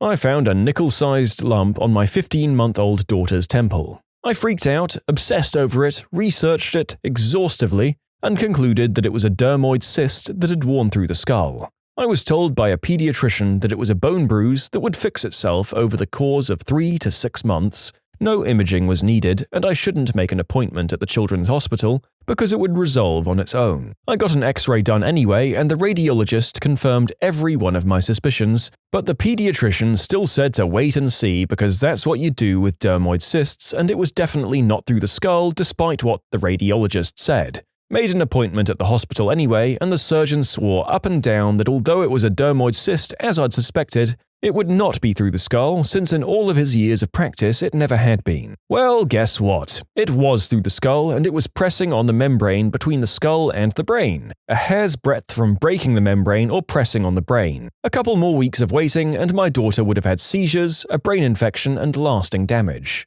I overthought it, and now she's a happy, healthy 3-year-old. I carry scissors in my glove compartment. They came in handy when a kid tightened a skinny zip tie around my 9-year-old daughter's finger at a park, completely cut off the circulation. Also, the other kid's mum was a nurse, so that was helpful too. Carry scissors and a nurse at all times. One time, I way overthought a concern I had around dryer vent fire. When the time came that we had a clog and didn't know, and there was a wee burst of flames, I was fricking ready. To add, I did clean the lint trap religiously. I just had a gut feeling. I bought one of those things from Amazon to clean it and nothing came out, so don't let that fool you. If your drying times are up and there's sometimes a smell, call someone or check out every possible location. We found basically Brillo pads of burnt hair inside the heating element. Stay safe, pals. I'm an amateur clarinetist. I've played in the local orchestra and the like. My son was in the high school band, he also plays clarinet. Prior to a football game at the warm-up area, he called me as I was about to head to the game, saying that someone in his section had a problem with their instrument. So did I have a loner? Now, the thing about being a clarinet player is that everyone you know calls you every time they see a cheap plastic clarinet for sale at a garage sale or the like. So over the years, especially when my son was in junior and senior high, when I saw one of those for $50 or $100, I grabbed it. Didn't happen every day, but at the peak of my collection, I had a couple of beta plastic clarinets in addition to the pretty good wooden one my son played. And Lord knows that I wouldn't trust anyone with my good clarinets in the brass band or the one that I used in the orchestra. So I grabbed both of my plastic ones, which actually played okay, and I brought them. I pulled the one I thought was the better of the two out of the car and gave it to my son's friend. Meanwhile, he says, "Hey, another person ran into a problem, and I got the second clarinet out of the car." "How many clarinets do you have?" was my son's question. It was a proud moment. Injuring my dominant hand. As a kid, I had an irrational fear of having it chopped off. I spent all of grade 6 teaching myself to write and do stuff with my left hand. I made a conscious effort to remain as ambidextrous as possible. As an adult, I broke a few fingers on my dominant hand, but it wasn't a big issue because I could still do most things equally with my left hand. Anticlimactic, but it was useful. I bought and learned to use a Slim Jim, which opened locked cars. I carry one in my car, and I've been able to help no less than 10 people who've locked their keys in their car. My brother was visiting me from out of town, and he needed something from Target. He called me and said an elderly man had locked his keys in his car, and I was able to drive over and help. Also, I have jumper cables that have helped a few stranded drivers start their car. My goodness, I mean, good for you? But it's a little concerning that there's apparently a universally effective and commercially available product that can get cars open that easily. Does every carjacker know about it? Great to be prepared and have one in your garage, I guess, but don't go getting ideas, car thieves. Getting lost in a foreign country, relying on my phone's GPS to navigate, and the data stops working. I'd over-prepared and memorized the map of the downtown area ahead of time. I'm basically blind without my glasses, and I've always taken a backup pair of glasses when I travel. It went untouched for years, taking up valuable space in my luggage. Lo and behold, one trip to Montreal a few years ago, and I just woke up one morning to find my glasses broken. No idea how it happened. And I finally got the chance to break out my backup pair. When I was 11, I always kept approximately 12 to 15 of some combination of pens, pencils, and markers in my pant pocket. I just liked having options and never knew what I was going to need to write on. Sometimes I got side-eye from other kids though. Cut to, at a weekend camp with a bunch of kids. I'm participating in a sort of scavenger hunt race thing. At one point, our team hits this task where everyone has to draw or write something. I don't really remember. But there's only 2 pens, about 10 people per team, and another team just showed up. With 1 pen assigned to each team, it was going slowly until, you get a pen, you get a pen, everyone gets a pen. Our team screams through the task because we can all write simultaneously, while the other team's left plodding along with their 1 pen. We eventually win. Who's weird now? For those concerned about cheating, I do believe the lack of pens was oversight by the event planners, not a deliberate means of handicapping teams. There was a staff member monitoring that particular station and they didn't intervene. Our victory was sanctioned and still stands. Some other people have expressed concerns over the possibility of my getting impaled by all these writing utensils. Rest assured that this 100% has happened to me. I have absolutely impaled legs and fingertips multiple times. It's always terrible. Not me overthinking, but one time when my girlfriend and I were going to the gym, she packed me 2 spare shirts. I made a joke that it was unnecessary to bring 2, as it's not like I was going to explosively crap myself or something and ruin the spare shirt and need a second spare. We laughed it off, but she brought 2 anyway. After changing from my sweat-soaked shirt to a spare upon walking home, a bird craps all down me, ruining the shirt I was wearing. I was so thankful that she had brought an additional spare, so now I do not question the quantity of what she decides to bring anywhere. How did life totally change when you came out of a coma? I was in a coma for 2.5 months in 2015 when I was 27, following a serious car accident. When I woke up, I still had a tracheotomy and couldn't speak. I don't remember a darn thing from the time I was in a coma, but what blew my mind is when I woke up, my new boyfriend at the time was standing there with my parents and they were chatting to each other like they knew each other. I'm a very private person and had made every effort for them not to know of him, so I found this disturbing. I also had no recollection of the accident for months, and for a week or 2 after waking up, I had to be retold where I was and what had happened every time I dozed off and woke up. I had no idea where I was and thought I was 23, not 27, for months. I also had a really hard time recognizing faces. Like I'd see people who I knew, but I couldn't remember why or their names or anything. They'd just look familiar. One time, about a month after I'd woken up, my parents took me in the hospital bed for a walk in the courtyard of the hospital. We passed a large mirror in the lobby and I freaked out. I saw my reflection and I knew it was me because I recognized my parents pushing me, but I didn't recognize my own face. There were no injuries to my face or anything, I just didn't recognize myself. I was horrified because I had imagined myself much better looking because I had some pictures of me and my friends in my hospital room. In hindsight, it was probably just that I looked sickly and had no makeup and my hair was crazy. I also had the brain injury stare, which is hard to explain but basically a blank look in the eyes. I'd lost about 50 pounds while in the coma, not a diet I would recommend, because I had extensive bowel and stomach injuries, but oddly my face looked really puffy and fat. I also felt that I looked way younger than I was, and I found my forehead and cheeks were larger than I remembered. It also blew my mind that I'd gone into the coma in late winter, and there was quite a bit of snow on the ground, and when I woke up, it was spring and there was no snow. I had a large window in my hospital room. The news that shocked me the most was the fact that my parents had gone in and packed up my entire apartment. Like I mentioned, I was super private, and the idea that they went in there and boxed up all of my stuff and gave up my lease was hard to grasp. Obviously, it made sense, but I was still troubled by it. When I was a kid, I was messing around in our house that was under construction. I fell through the open floor to the floor below.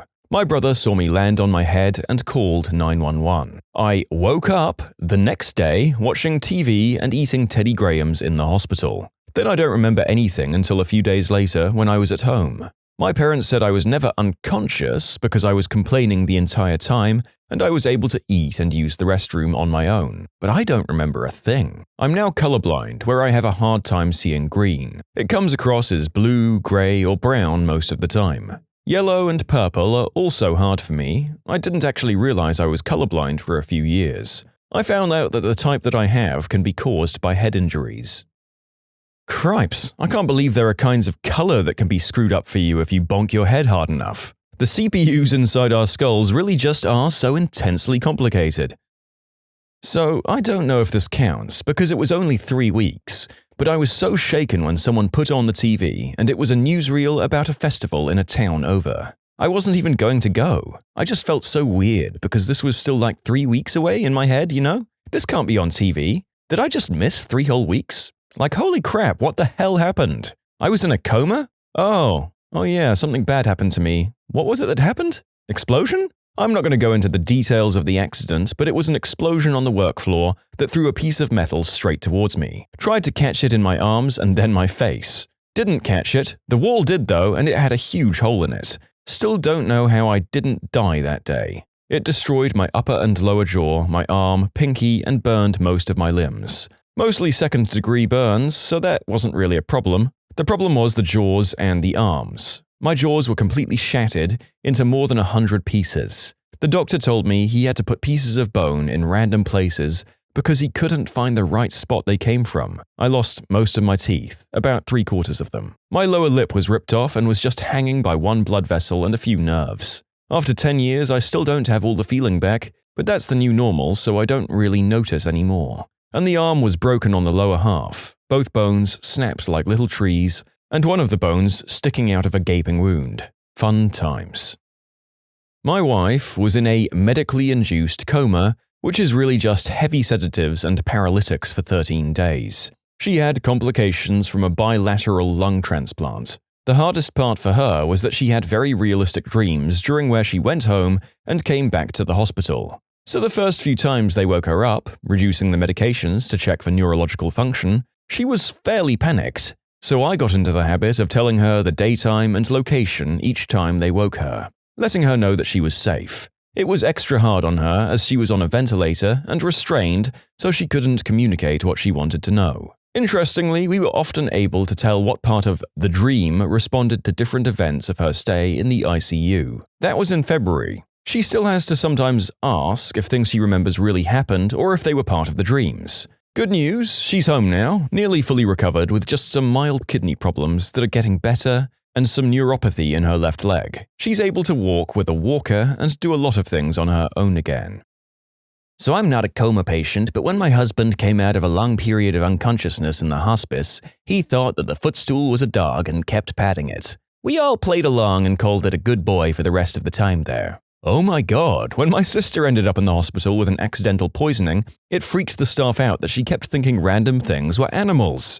She wouldn't drink her water because it had fish in it, or she'd randomly start petting her pillow and calling it a cat. I didn't sweat it though. If her water had fish in it, I'd let them go in the sink and get her a new glass. I brought her a stuffed cat plush to pet. Luckily, she was only like that for 2 weeks and she doesn't remember any of it. Not me, but my niece was in a medically induced coma for 3 weeks after doing crystal and frying her heart. She says that she could remember hearing her mum and dad in the room during a couple of the points, and that her anesthesia was lightened at about 1 week in as an attempt to wake her up. She was aware of it but didn't become conscious. She said that it was like being underwater, so you can sort of hear what people are saying, but not fully understand. She was extremely surprised and confused when she finally came to, and couldn't believe that she was out for so long. The last thing she remembers was snorting what she thought was white snow and then her boyfriend calling 911. She's insanely lucky to be alive, but will live with the consequences of this for the rest of her life. She has permanent damage to her heart and will likely die if she does anything like that again. Does 3 weeks count as a long time? I was in a motorcycle accident and was out for 3 weeks. Woke up as the person I am today, not really as the person I was before, although I do have a few of his memories. I found out that my hippocampus was damaged, so that accounted for the memory loss. I woke up remembering a lot of school stuff and things I'd read before, but had a very hard time remembering or knowing people. Didn't totally recognize my dad, had no idea who my mum was. I was apparently dating a really pretty girl, but I have no idea who she was and no memory of her. We tried to make it work, but it was too weird and the old me was too different from the new me, and I felt no connection to her. I did become really good at philosophy and logic after I woke up and ended up going to college to study it. I've got a year left before I can lecture in it as well, so I guess that's a plus. It's still weird sometimes that people approach me and greet me. They know so much about me, but I have no idea who they are. I usually have to explain to them what happened, and things get a little weird sometimes, but I usually end up making or remaking a friend. I'll say that we've got a few comas that are in the ballpark of 3 weeks. Perhaps that's our standard factory reset setting, or the longest time that a hospital will put you on a induced coma. On a more serious note, we think of ourselves as so permanent and our souls as such a set thing, but my gosh, it feels like we can have major parts of ourselves rewritten by one bash to the head. Good for this guy and his newfound logical proficiencies. Good luck in your philosophy PhD, I guess. My grandpa's biggest shock waking from a coma was the news that he wasn't in Spain. He was hit by a car near his house in England, and a lot of the nurses in the ITU were Spanish, and he caught their accent and thought that sometimes they spoke to each other in Spanish. They weren't meant to, we don't care. He had excellent care anyway. And maybe when he started opening his eyes briefly, he saw their skin tone. He couldn't understand how he had got to Spain. When he was coming around, he was getting distressed. We kept telling him he was okay. He was in hospital and the tube was helping him breathe. We forgot to share the news of, "You have not left the country."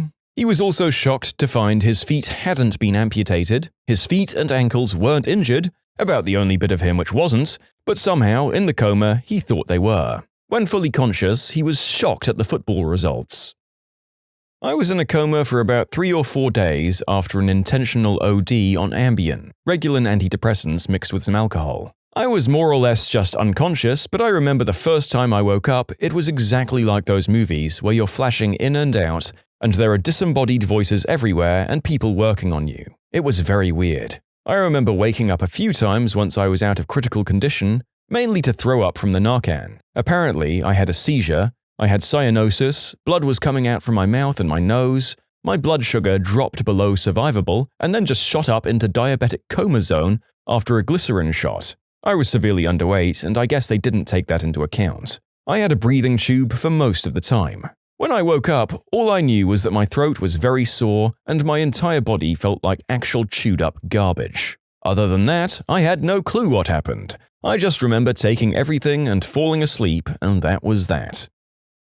You can submit your own stories to be featured here on the channel. The story submission link is in the description below. And if you want to listen to some vibey music in the background, check out easymode, also linked below, and subscribe. I can tell you that it isn't like you see in the movies. Nothing happens when you're in a coma. Your brain just shuts off. You know when you're little and you stay the night at a friend's house? When you wake up, you can't remember where you're at and you get nervous for a second until you remember? That's exactly what it feels like to wake up from a coma, but it never really clicks. I woke up from a 2-month coma after a bad wreck where I broke my neck, hip, and couldn't walk, among other things. I could tell I was in the hospital, but I didn't know why or what happened. For some reason, I thought I was 60 and I'd been in a comatose for 30 years. In fact, I'd been in a coma for 2 months and was in my late 20s. The doctors were amazed. I'd survived a 2-month coma, which is very unlikely, so this may be the longest period of time you'll get a legit answer for. But of course, people always have stories that are like, "My cousin was in a 3-year coma and said..." However, it's insanely rare that people will wake up after even months. 2 weeks because of swine flu. During this time, Oprah announced she was ending the Oprah Winfrey Show. I was very upset to learn this after the fact. Mostly because the TV running in my room, and the medication they had to give me to keep me under, gave the most cinematic dreams I've ever experienced. Somehow, the news of Oprah retiring filtered into my brain as dreaming about saving the whales with her in a submerged Chicago. We had a champagne brunch. It was excellent. I was also a superhero who could fly and fought my enemies on the rims of volcanoes. And then I woke up and not only could I not fly, but my buddy Oprah had betrayed me into retirement. I was crushed. I don't know if 6 months counts as a long time in this context, but that's how long I was in a coma. The most shocking thing, naturally, was being told the date. The last date I remembered was sometime in September. I was being told it was March of the following year. I was in denial of this for several months, to the point of refusing to believe it was my birthday in the spring, and insisting that it must be Halloween, the only feasible holiday I could think of for roughly around the time I'd been awake, based on my last date that I knew. So my family had to tell me the cake they brought me was to celebrate Halloween instead of my birthday, otherwise I would freak out on them. Complicating this was the fact that I lost my sight in this ordeal, so it all seemed like some weird, trippy dream for me that I couldn't wake up from. I couldn't tell you when it finally sank in that the date was really 6 months beyond what I'd remembered, but it was a trip all the same. Not a coma, but an anesthesia experience. I remember waking up totally rigid down there, and tried standing up and almost fell over. The girl tried to catch me and I said, "I got this," and then I stumbled into the hallway and passed out. I wasn't in a coma, but I had a serious concussion. I woke up with no memory of anything at all. When things finally started coming back to me, a dog ran up to me and I started petting it. I looked at my dad and asked when we got this dog, because I didn't even remember getting him. Long story short, it wasn't our dog. My dad tells this story to his friends and says, "That's when I knew you were messed up." Maybe it's a me thing, but I would be very disappointed if I'd assumed the ownership of a cute doggo, and my family then informed me that it was not in fact our Poochie. My grief might even overtake that which I felt for my lost memories. I have epilepsy, and I've been in a brief coma due to dropping and knocking. I don't recall how long it was, or anything about it really, just what I'm told. I woke up really confused, and for some reason, the first thing I did was try to leave so I could, and I quote, "go home and smoke a J." The nurses explained what happened while stifling laughter. I tried to walk out even though I had all sorts of crap hooked up to me though. Didn't even notice that stuff. I pulled all-nighters when I was 15 or so, and I decided to see how long I could go while on spring break. I stayed up around 5 days, but the 5th day I crashed and I don't even know when, and I slept on the couch and woke up feeling kinda groggy, mostly hungry and thirsty. I wasn't surprised though, as all-nighters can do that to you, just one will. And according to my family, I slept for about 32 hours and got up to pee twice, and I don't remember. After the 24-hour mark, my mum almost took me to the hospital, but she knew what I did, so she left me be. You end up so confused about the time and the day of the week as well. I didn't realize how hungry I was until I ate, and then it hurt like I was starving. I drank a lot of Gatorade to rehydrate after that. Since I'm getting a lot of questions asking about hallucinations or you guys sharing your own stories, and oh my god, are some of those weird. By the end of my all-nighter bender, I was having conversations that didn't actually happen and all sorts of crap just out of sight and auditory, which was hell considering I also have tinnitus and the constant ringing along with all of it isn't fun. Around the 4th day I was getting it, and from there it got worse. It probably didn't help that my diet during this was canned beans and iced tea. I don't even want to think about how that probably hurt my insides like my liver. All the things I thought I heard or saw helped me understand a little bit of what my uncle goes through with his severe schizophrenia, like voices, shadow people, and stuff like that. I woke up on a carriage with some other guys and one of them said to me, "Hey, you're finally awake." Honestly, I don't think you'll find many, if any, real replies from the ones who've been under longer than a few weeks for this. The truth is, people who've been in a coma for a long time wake up brain damaged. The trope of waking up after years of being in a coma and being okay is just not something that happens in real life. Someone who's been in a coma for years will wake up a vegetable. I was flying a plane and crashed in 1944. I woke up in 2011 and joined the Avengers and fought aliens. So what shocked me was the aliens. I understood that reference.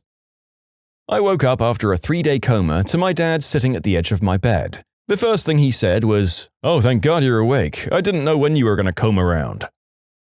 I used to be a cop, but I was shot on duty. The surgeons saved my life, but I slipped into a coma. When I woke up a few months later, my wife had dumped me on minimum care and took off to hook up with my old partner and had taken my son with her. I had to travel cross-country to even find them. When I did, there was an altercation between me and my old partner that ended when my son shot him. Thanks, Carl. Wasn't for a long time. I was overdosed on anesthesia after an ingrown toenail operation. I slept for over 24 hours. was just gone. But as I first passed out on the way home from the operation, my parents decided to just carry me to my room and to let me sleep. Came up and checked on me as I seemed fine, they just let me be. I got put under for the operation before lunch the first day. Fell asleep in the car ride home. I was gone that full day till the next day late at night. So maybe 30 to 36 hours or so. But yeah, waking up, not remembering anything and thinking you've just been gone for like a few minutes. But it's dark when you wake up. And as you get downstairs, they tell you you've been out for pretty much 2 days. Like, you felt fine, but everything just felt wrong as well. Your body and mind are just confused. It was weird, not something that I hope to experience again. Yeah, granted, it was not a coma, only a trip to Albania. It was quite similar. I was there for 6 months in 2013, and when I returned, I was told that there'd been 3 Australian Prime Ministers while I was gone. Half my family and a few friends legitimately thought I'd passed away due to a poorly worded Facebook post. Day after the hospital discharged me, I found my Instagram and Facebook flooded with people mourning or apologizing. I was in a coma for 2 months the year the Patriots went undefeated but lost to the Giants in the Super Bowl, and that blew me away. It was also super emotional because watching football was something I did with my dad, and when we watched a game together, he broke down telling me how he thought we were never going to get to see another game together. In 2003, I was in a high-speed rollover and as a result spent a few days in a coma. When I woke, I was shocked to find myself in a hospital. I called my mum and asked her if she could bring me a cigarette. She told me that she couldn't, I'd totaled our van, and I asked if she could just walk over, we lived close to our local hospital, but she told me that I was in Denver, that they'd had to flight for life me there. It was very distressing to me, both my location and that I'd rolled our van. She told me that she'd be there as soon as my dad got back to the house. Even after talking to my folks and the doctors, it was very hard to process what had happened. To this day, I only have extremely faint memories of looking at the clocks on the dashboard and zero recollection of roughly a week's worth of time preceding it. Literally just a blank spot in my memory that's still very uncomfortable for me. Apparently, I'd actually woken up a day or 2 earlier than I can remember, had already seen my folks and answered questions from both the doctors and police officers. I can't remember any of that either. What is the most pathetic GoFundMe or Kickstarter that you've ever seen? There are 2 that are tied for me. Help! I committed a hit and run, was found, and also ticketed for driving without a license and insurance.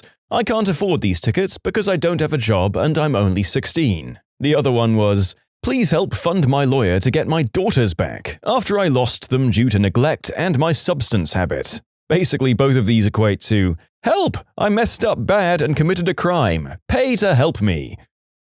I know a couple who did a GoFundMe for their wedding, and then they eloped. It's the 1-year anniversary of their eloping, and they're posting about it on Facebook like they didn't up and run away with their friends and family's money. Frickin' jerks. A guy I knew made a GoFundMe asking for $5,000 to move out to LA to attempt to become a famous artist. Kickstarter is one thing, at least those offer incentives in return. This guy was straight up just asking for money to fund his lifestyle because he has zero initiative to save money for himself and parties it all away. $40 was the extent of the donations. The page was quietly removed a few weeks later. A girl in my town did one because she wanted a vajazzle, and her mum wouldn't give her the money for one. That very briefly went viral before it was taken down. Please pay for my honeymoon. We never got a honeymoon because we couldn't afford it. Please pay for us to take a late honeymoon. Same couple, 2 fundraisers. See, my brother-in-law and his wife asked for monetary donations towards their honeymoon in lieu of wedding gifts. I find this acceptable, but it was also extended to only those invited to the wedding, so probably really not the same thing. Definitely that lady who spent literally all her money buying lottery tickets because she was confident she'd win, then started a GoFundMe to get back on her feet. It was thousands and thousands of bucks if I remember correctly. I think the fundraising site shut it down.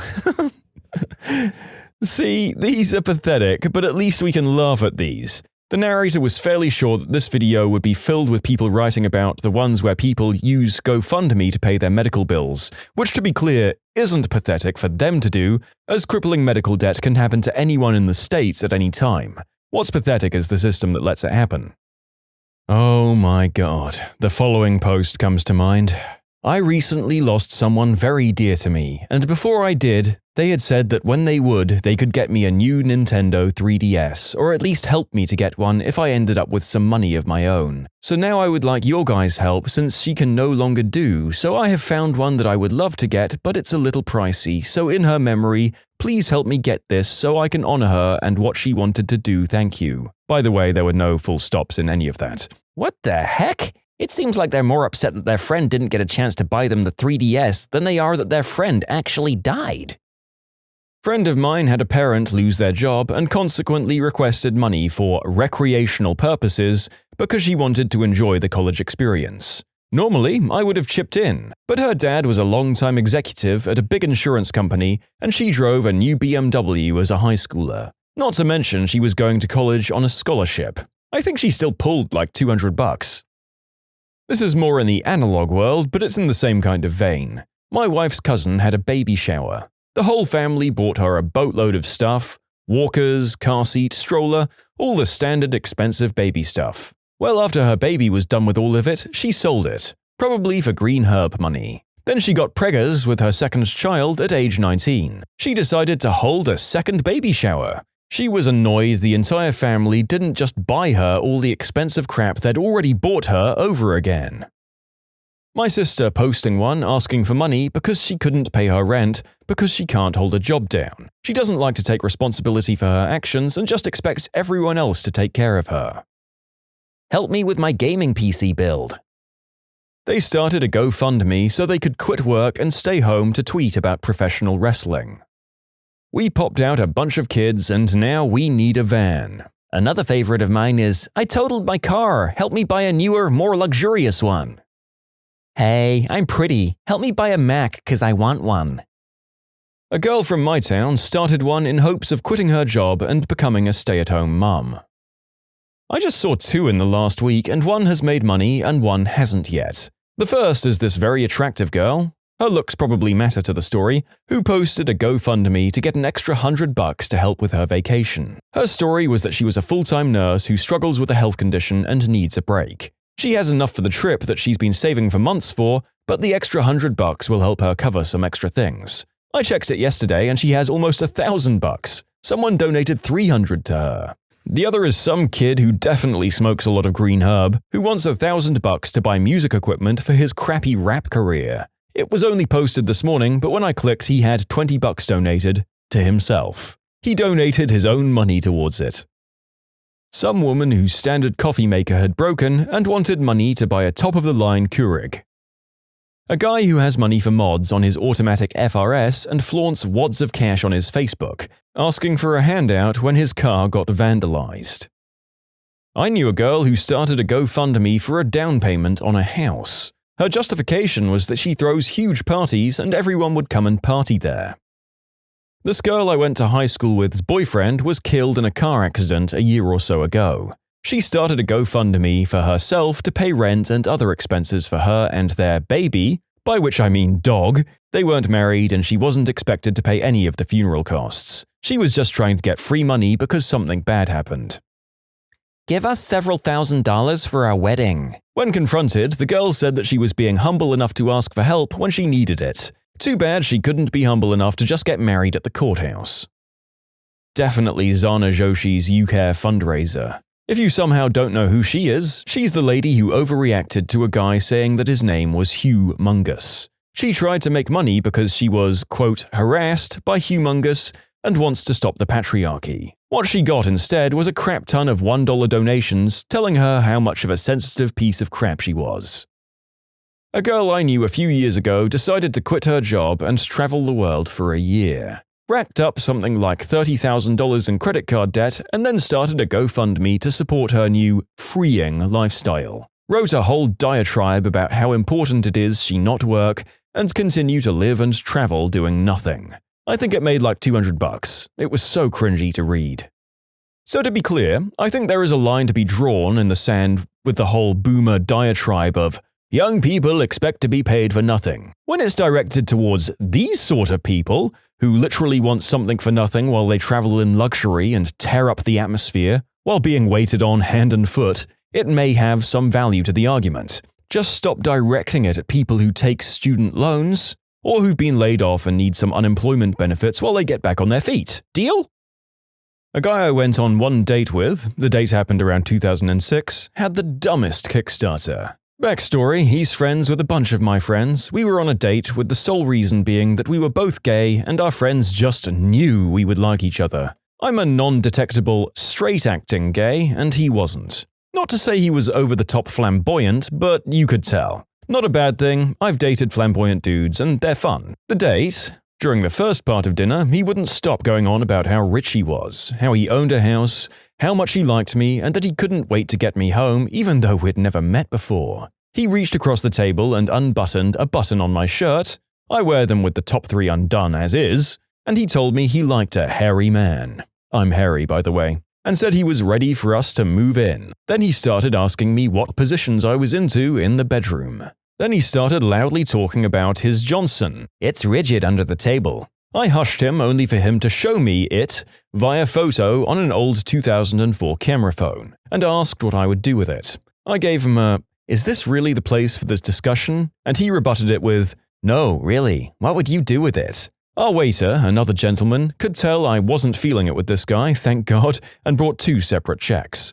The cherry on top of the evening was when it came time for him to pay. He was upset that he had to pay for himself. I thanked him for the evening and got ready to head out. Then I remembered. He fricking drove us. Outside, he tried to start his car, but it wouldn't, so he threw rocks at it. I had to call my sister so she could jump his car. She came and asked if we needed a ride. He gave her a, "Nah, we got it from here," so she left, even though I was giving her the, "Don't you dare leave." From there, he was asking if I wanted to go home or if I'd rather come back to his place. I said, "Home please, I'm kind of tired." He took the long way, then pulled off the side of the road and confronted me about how weird I was at dinner. I told him it was strange how he went from being a pretty nice guy to basically making me feel more uncomfortable than I've ever felt in my life in a restaurant full of people. I was looking out my window while talking to him, and I had no idea how I didn't hear this, but he had unzipped his fly. When I turned back to him, the fricking Washington Monument was just standing straight up. "What about just 1 or 2 licks and we can keep driving?" I was fricking done. I told him off. He drove me the rest of the way home, with it still out, by the way, one hand on it and the other on the steering wheel, making a pouty face when I would look over. We got to my street, I asked him to delete my number. In short, worst date ever, one of the most uncomfortable nights of my life, and all by a guy claiming to come from money and talking about his posh lifestyle and huge apartment. Also, he pulled it out and got pouty because I wasn't overcome with lust at the sight of it. But anyway, here's his Kickstarter. About 3 years ago, my sister linked me to a Kickstarter. "Isn't this that guy you hated after meeting one time?" His Kickstarter was basically, "Help me pay my rent, pay off my car, I'm saving to get married to my girlfriend of 10 years, or some crap like that. The best part was also that he stated he had cancer on his twig and berries and he couldn't afford treatment. What happened to the house you owned at 25? What happened to the car that you owned? Which was still on his Facebook photos, by the way. You have a girlfriend? Johnson cancer? What? You can submit your own stories to be featured here on the channel. The story submission link is in the description below. And if you want to listen to some vibey music in the background, check out easymode, also linked below, and subscribe. There was a day-old account over on the Tuber Reddit that asked everyone on the sub to review his post on Kickstarter. Always happy to help another tuba player, I checked it out. Maybe he was starting some kind of organization for tubists. Maybe he was helping kids, who knew? It was literally a guy who played in high school asking people to buy him a tuba, a new $9,000 tuba at that. The members of the sub were not very impressed, and the original poster quickly deleted the thread and the Kickstarter afterwards. "I want something I can't afford. Will you get it for me?" There was a Kickstarter for an indie comic series I found through Reddit delusional artists called Full Stop, The Fall of All. It was like looking at a 14-year-old DeviantArt member trapped in a 30-year-old man's body who couldn't see how bizarre his setup was, how crude his drawings and writing were, and just how unmarketable his entire venture was. If you've spent nearly 2 decades trying to get the same darn story off the ground, then, like what an aviation engineer said to the inventor of the brick-based airship, this crap won't fly. So the setup was two gods make a bunch of powerful weapons and leave them lying around for some reason. They then build a creature to guard them, but give him a black hole for a heart for some reason again. This is bad and will destroy the universe for some reason. They send him down to live as a bald eagle. This is a furry comic, by the way. But his black hole will drive him insane and he only has a year to live. Suddenly, mysterious good guys want to kill him to save the universe, and really stupid bad guys want to kill him so they can destroy the universe. He somehow has a magic katana that has a samurai ghost inside, and the ghost speaks Shakespearean English. There's now another Kickstarter for this crap. They want to make a video game. They're promising it will lift features from Undertale. Somehow, this got funded. Well, regardless of how harsh this author's words about the creator's talent is, pretty harsh in the narrator's book, the narrator decided to check up both on the novel and the game. The novel never achieved funding, which the artist is hardly to blame for, but the game was under development for 3 years, released a demo of sorts, and then after one final update saying the pandemic was going to slow down production, they disappeared completely. Which honestly is fairly typical for a Kickstarter project. Oh well. When I was a film major, one of my film professors started a Kickstarter campaign for a zombie film app called Zombie Map. I'm pretty sure most of the contributions were from film students who feel committed to support him because it was a crappy idea for a lot of money. The idea of the app is that filmmakers can make film or zombie movies or short films and upload it on the app. The app acts like a GPS. If you click on an area with an outbreak, then you get to see movies that are set in that area. It never achieved its goal, but honestly, it was pretty close. This couple made one to have people pay them to meet. It was a long-distance relationship. Even worse was that they were known for breaking up frequently and had already made 2 GoFundMe posts about the same thing. I think the worst of all was that they actually made a decent amount of money each time. Me and my girlfriend are moving to Chicago. Everyone give us money for rent. No. An in-law of mine is dying of COPD. She never stopped smoking, even though her initial diagnosis was 10 years ago. So far, $1,300 has been donated so her husband can quit work to take care of her. A job her daughter is already doing. Thinking about the whole situation just upsets me. I have a friend who's kinda cute, but she's got nothing going on chest-wise. She started a GoFundMe for a chest job, and people donate because she's cute.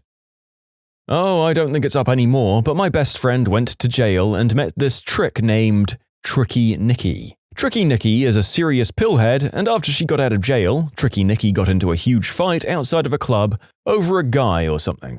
Tricky Nikki set up a GoFundMe with a sob story of boo-hoo, I was mugged on my way to Bible study, cause she is on paper still, so that was her official story. Well, she made $50, then someone ratted on her all over Facebook, and then the Snapchat video was leaked. They sent to her local police department, and now Tricky Nikki is in prison for 3 more years. Facebook drama is truly the best thing to watch from a distance. I volunteered as a teacher in Fiji. Another chick who was going in the same group as I was started a GoFundMe for herself, asking people to pay for her expenses. It was bad enough that she volunteered, yet wanted others to pay for her to do it, and then she shared it in the volunteer group with us, saying, "Please help out," smiley face. The Potato Salad Kickstarter, which raised $55,000 whilst promising people a bite. I was thinking of this one. Total props to the guy because he took his internet fame and did fun stuff afterwards. Semi-famous or even famous musicians setting up GoFundMe pages to fund the production of a new album. Pay for me to make this album. If it flops, I won't be out any money, and if it gets popular, I'll rake in the cash. I can kind of understand this with lower to mid-level artists, sort of buy the album before it's made kind of thing. One of my favorite bands has done this a couple of times, and they'll never get big record or company money or have hits, so having the fans directly support them is kind of cool. Usually, a higher contribution might get you the album and a t-shirt or signed merch, so that's a nice option. Some bands will never sell enough to rake in the cash, but still want to produce music. Someone like Beyoncé or Taylor Swift has no business doing this, though. This one guy wanted to take his girlfriend to EDC for their 1-year anniversary. He was asking around $700 for tickets alone. People roasted him and told him to get a job. He hadn't even considered hotel, airfare, or food, among other things. Shenmue 3. While the project itself probably isn't the kind of thing you think of when someone says pathetic, and it's certainly not, but the fact that this is a Kickstarter backed and publicized by Sony. Frickin' Sony put center stage during their E3 presentation with their own exclusive time slot. What the frick? I'm sure Sony were very unsure about the project when they decided to do that. The idea of Sony, one of the largest publishers in the world, if not the largest, asking fans to fund development of a critically acclaimed classic series, it's just obscene. And the most pathetic part is that it was fully backed almost instantly. Really, I'm just waiting for Activision to kickstart a Call of Duty title. That's the only thing left that could really outdo this. I had the greatest idea for a Kickstarter, then I realized it would have fit this category that we're talking about in the video. 1. Project is to develop a time machine. 2. Hire someone to go back in time, they must bring their own weapons. 3. They go back in time to just before Jesus' birth. 4. They record and document what the frick actually happened with him. 5. They hide the tapes in a secret location and never reveal their identities or any of what they've done so as to not upset the timeline. 6. In 2020, we go to the location and recover the tapes. 7. Everyone who contributed gets a copy of the tape. The problem is finding some kind of digital media which would keep the recording that long, which I don't think exists. Yes, sure. The final problem is the only problem with this entire Kickstarter idea. The rest is completely reasonable and doable. I kind of wish that I had seen something like this in the days when I actually donated to Kickstarters. It's pretty great. Any Kickstarter asking for people to pay for their backpacking trip to Thailand or something to help them discover themselves. Someone from my high school started one to pay for college tuition. In the end, she had to suck it up and go into debt like the rest of us.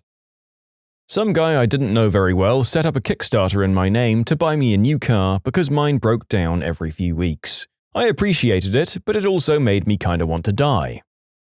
Some completely random guy posted about wanting to quit his job and become a full-time YouTube Let's Player. He wanted $5,000 to get started. He got a whopping $5, and you gotta think it was a friend who felt bad for him, or even just the guy donating to himself from another account.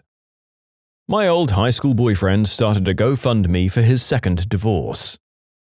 I can't find the link, but I remember seeing a GoFundMe on my Twitter timeline about this white girl who raised a lot of money because her parents didn't approve of her dating a black dude and going to prom together. Not really pathetic, but they raised a crap ton just for prom tickets.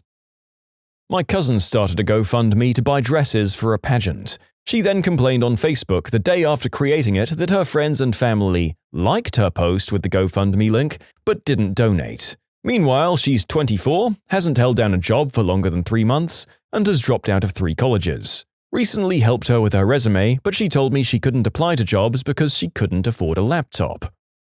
Girl I know who updated her Facebook all the time, complaining about welfare and how she works hard for her money and supports her kids, unlike all the people mooching off the system. She started a Kickstarter to get a new apartment because there wasn't enough space for her kids and they'd run into some issues that were keeping them stuck in a cycle of not having enough money. First 5 or so comments were all saying variations of, "Gee, if only there was some kind of system to help people out of these situations so people's lives don't get ruined by cycles of poverty." It came across as so stupid because she was so vocal for years, just because she had never run into hard times as a stay-at-home mum. What happened to people who got caught getting busy? At work. Worked at Wendy's when I was a teenager. Just me at the register, the manager, and another girl in her early 20s at the drive-thru. There was another guy in his 20s who was on the grill and an older woman at the sandwich station, who I chatted with often. It was almost closing time. The manager is in the office doing whatever it is they do. The woman at sandwiches starts doing dishes, and the other 2 are outside taking a quick smoke break. So I start cleaning up the dining area and take the trash out to the dumpster. The dumpsters are enclosed around a fenced gate to keep pests and animals out. As I approached the dumpster, I heard someone else whisper, "Shh, shh," followed by a quiet, "What?" I am now aware these 2 people are not actually smoking and probably doing something my 16-year-old eyes don't want to see, especially since it's my co-workers. So I stand there for a moment, figuring out what to do as I'm tired and ready to go home. Then, without a second thought, I heave the trash bag over the gate and yell out, "Throw the trash in the dumpster for me when you're done." I walk back inside to finish cleaning up. The 2 lovebirds walk in about 5 minutes later and do whatever they can to avoid eye contact with me. As I'm heading to my truck, I check the dumpsters to see if they threw the bag in the bin. To my surprise, they actually did. This was years ago. I was in the US Army working as a supply specialist, so I had keys to everything. Female coworker and I would do the deed everywhere. Storage rooms, offices, empty barracks rooms. It went on for months. One day, our platoon sergeant pulled us aside and told us he knew what's been going on. Said that he saw us in one of our large warehouse areas. He said as long as it never happened again, he wouldn't make a big deal out of it. He kept his word. Good dude. My friend caught the maintenance man and his wife doing the deed in the break room. He never said anything.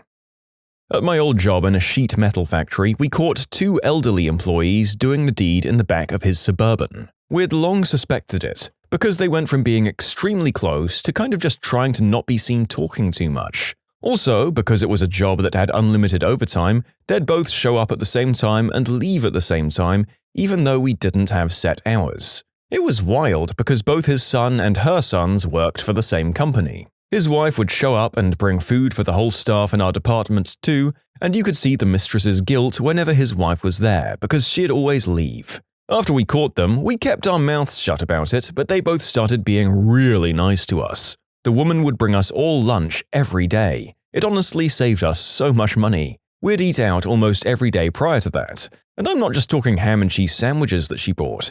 She was Mexican and would make us full meals, tacos with beans and rice, chilaquiles, nopales, you name it. She had this little griddle in the break room and she'd make them fresh. It's probably the only thing I miss about that job. Silver lining to a very awkward and complicated situation. You know what? I would have accepted those free meals as a bribe too. Knocking on a coworker's partner for their infidelity is already a thing I'm probably not going to do for the sake of keeping my own life uncomplicated, which I know is selfish. I may as well accept some delicious Mexican food to relieve my guilt. I found out my long-term girlfriend was banging a maintenance guy at the nuclear power plant she worked at, because he left a message saying he couldn't see her that night because a transformer had, quote, blowed up. I remember incredulously asking her, "You're cheating on me with a guy that says blowed up?" There was a girl who'd done the deed with some employees for pay. When caught, they transferred her to another building and took some minor disciplinary action against all involved. Then, she did it again at the new building, so they transferred her back. At this point, a couple of years had passed, so there were no old clients in her area. Then she did it again. Third time was the final straw to get her fired. This woman was taking home 2 days' paycheck for 1 day worth of work. Wow. I worked with a guy at my previous job who was a night security guard for the main facility. Very smart guy, but had tons of self-destructive behavior when he was doing well. He was caught on camera entering an office with a night janitor, and she confessed that they'd been doing the deed at work. When confronted, he admitted to doing the deed with her, and they said he'd be terminated. He agreed, but first asked them to show him where it explicitly said in the company policy that doing the deed on company grounds was prohibited. He'd already reviewed the company policy and knew he had a claim of potential wrongful termination, and they did as well. Soon after, we had an updated corporate policy release with some clarification on what was considered appropriate work behavior. The guy actually stayed with the company for years and went on to work in manufacturing, where he was terminated for more self-destructive behavior. People ask for more stories, so I'll share a few of the ones I recall and aren't too personal to him. Once, he went just beyond the city limits, it was a large city, to a decent-sized river and creek. He was shooting a sawed-off shotgun into the water when the cops came after numerous complaints. He had all the licenses required to duck hunt and could legally hunt there, but the officers had to talk him into moving to a safer location, because he wasn't hunting after all. The other story I recall was him driving a tiny front loader at work that a third-party contractor had bought in for the day. He ended up messing something up and then using the safety policy against the company as a way to protect himself. I can't recall the exact reasoning behind this one, but we all thought it was the end for him, but he managed to work himself out of it. Okay, what's today's topic? Reads question. I didn't know I couldn't do that. Back in 2010, my high school basketball coach got caught doing the deed with a very pregnant teacher in the hospitality room of the school. And I mean very pregnant. And both of them were married. Very sad. I work in a government office. Our boss got caught doing the deed with his private secretary. Boss stepped down and the secretary was suspended for 6 months. My boss was caught in affairs with 5 different women at the hotel I worked at. He was fired with a long investigation. It sure explained why the dude was always late leaving. He had to catch up from how much banging he did. I was caught by my boss's boss going at it with my boss. He threw his binder down on the ground to get our attention. Then he left and we broke apart, then just finished the shift. I was so sure we were both going to get fired. I was a nervous wreck the whole day. In the end, he decided not to tell anyone and not to fire us. He just asked me if it was consensual, which it was, and lectured me on how inappropriate that was. Obviously, I agree. He also said he wished us a happy relationship. Scariest and most awkward day at work of my life. Never again. I see the supervisor sometimes, and I know it's obviously something we'll both never forget. You know, I have respect for someone who makes sure a lower employee, or anyone, isn't being taken advantage of. Good for him. Got caught by my brother plowing a coworker in the back of our family-owned restaurant. He played it cool for a few years until we were talking about it at lunch and I casually mentioned how I know he caught us. That was the day I found out he was doing the same thing with the same girl. Update, to answer the number one question I'm getting, my god guys, it wasn't my sister, it was my brother's sister. I plant trees for a living and hire over 30 20-something-year-olds and send them into remote areas for days at a time. Often I set up trail cameras to track progress and get cool time-lapse shots and also wildlife pics. On more than a few occasions, I've seen photos of staff walking off together and one glorious shot of one of these people going south of the border on the other one. I delete the photos and I don't make a big deal of it. If it doesn't impact their tree numbers, I just consider them on a break. Most of the time they're paid per tree planted, so it's up to them how much time they want to plant versus how much time they want to do the deed. In my case, nothing happened. They said sorry and closed the walk-in fridge door. Restaurants are a weird and wacky world. Yes, pizza restaurant of more than 10 years here, can confirm. Lots of young, stressed out, overworked people who don't have time to develop social relationships outside of the kitchen they're chained to for 45 hours a week. Add in the fact that many restaurants have lax enforcement of literally every rule they're supposed to have, and that so many restaurants' employees are college kids or early 20s college dropouts that are still attractive and cool, and that so many restaurants serve alcohol to their staff at a discount frequently on the clock, and you've got a perfect storm. A perfect, sweaty, dramatic, foolish, horny storm. Also, substances. Very true of hospitality. Also, this was a decade ago, but I remember seeing that there was an additional factor in some article or another. If employees don't like their boss, then the number of workplace flings flies through the roof. I guess people console one another against a hated foe, and most people working in restaurants hate their bosses. So yeah, no wonder they're always getting busy behind the bins. I used to work at the county jail, and we hired a new officer that worked in the cage. The cage control room is semi-private and has control of unlocking doors, so no one can walk in without the cage operator pushing a button. She was in an open marriage and put it out for just about anyone. She got caught when 8 officers got the clap. A few spouses, who got the clap from their cheating husbands, complained to the sheriff and she was fired. Demotions, suspensions, and firings of other male officers followed after an internal investigation. I mean, if you know she puts out for everyone, why in the name of sweet Satan's gonads would you not wear protection every darned time? When 8 people or more get the clap, it's called a round of applause. Am I right? Not me, but my ex-boss snorted white snow in our bathroom before going south of the border on a customer in our parking lot. Came back in and boasted to us that she got free green herb from this guy. A week later, fired. She's still engaged to her fiancé, who is not the customer, by the way. You can submit your own stories to be featured here on the channel. The story submission link is in the description below. And if you want to listen to some vibey music in the background, check out easymode, also linked below, and subscribe. I used to work at a high-end restaurant for a few years, so I got a few stories. For instance, one time after closing up shop, we were getting ready to go home, when I heard a noise in one of the broom closets. I found 2 customers banging away in it after we'd closed down. Another time, I went into our walk-in freezer after we'd mostly closed to do a quick inventory, only to find one of the waitresses getting frickin' plowed by one of the other chefs. I laughed and said, "Don't let me interrupt, I'm just counting inventory." Another time, one of our corporate chefs got fired for thrashing his hog in the manager's office. So that was pretty neat. But the best one by far has to be the time we were closing up shop and this waitress and cook kinda had a little thing going on and the whole kitchen staff knew about it. So one day we saw them walk into our outdoor cooler and shut the door behind them. Someone mentioned it to me and naturally I told everyone who was still there. We all waited outside the door and listened to see if we could hear the sounds of them getting busy. And we did. So when they finished, they walked out only to be greeted by the entire closing staff shouting, "Frickin' finally!" Oh, they were so embarrassed. It was great. I never have, but I can tell you that entire company-wide design decisions have been made for Amazon fulfillment centers to help curb such actions. For example, all janitor closets are required to have half-glass doors. My math teacher got caught doing the deed with my English teacher on the school printer in the conference room. So he got the name Printer Effer. And yeah, he's German. The German word for printer is Drucker, so the name Drucker Effer sounds a lot better in my native language.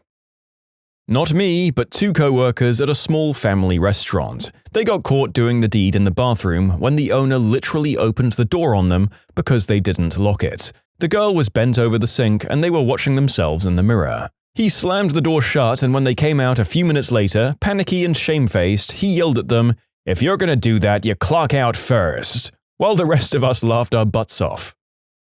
Worked retail in college. We were in the stockroom, clothes mostly still on, when the shift manager came in. I had her up against some fitted shirts. Me and her were written up and sent home.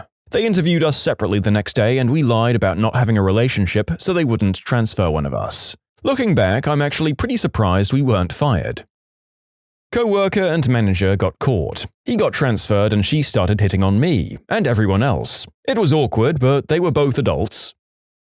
Not necessarily on duty, but I was at work. I used to work on cruise ships, and crew occasionally got cabin inspections. My girlfriend/coworker and I were doing the deed in the morning when we heard a knock and the phrase, "cabin inspection," in an authoritative British accent, which we knew was the ship's captain. I managed to grab all of my clothes and run to the restroom. My girlfriend straightened out the room and managed to stall the captain and prevent him from checking the bathroom. She told me that I forgot the used rubbers on the floor and she managed to step on them to hide them with her bare feet. I owed her big time for that one.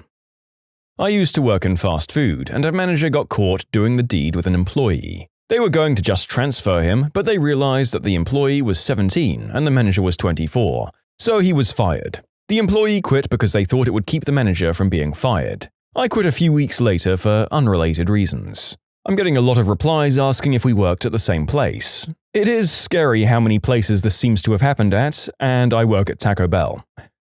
I worked at Whole Foods. A man and a wife working together, and the wife was 6 months pregnant. One day the wife goes out to their shared car during a lunch break, and lo and behold, inside the car, her husband is just banging away with another Whole Foods employee. Someone much younger. I've never seen the entire store come together like a family as they did in that day to support the pregnant wife. The husband and wife did stay together against everyone's advice, and the young lady he cheated with quit work. The ones who I caught at work started dating immediately after they were caught, and now they're moving in together. The boss gave no Fs about it either. Huh. I was a whitewater raft guide 10 years ago. We would party at the area where we stacked our rafts at night at our boathouse, and we slept in tents nearby. One thing led to another, and my girlfriend at the time and I got on top of a stack of rafts under the stars quite drunk. The boathouse manager lived in a small apartment with an upstairs window directly adjacent to this stack of rafts. We would be introduced to our tours by him each day with a fun little anecdote like, "This is James, best river guide west of the Mississippi." So the next day after we did this, after saying nothing to us, he was introducing us to a new crowd and went, "Okay, now your guide is going to be Chelsea the Screamer," with a pointed look at us. She looked like she saw a ghost and then laughed it off. There were no further repercussions beyond the call-out and a bit of laughs. It was a laid-back environment, though. Yeah, that's the kind of thing I'm not sure you could ever get away with in a modern office environment, but it seems like par for the course for an outdoorsy job where the staff happen to get busy well away from the gaze of any HR-type folks.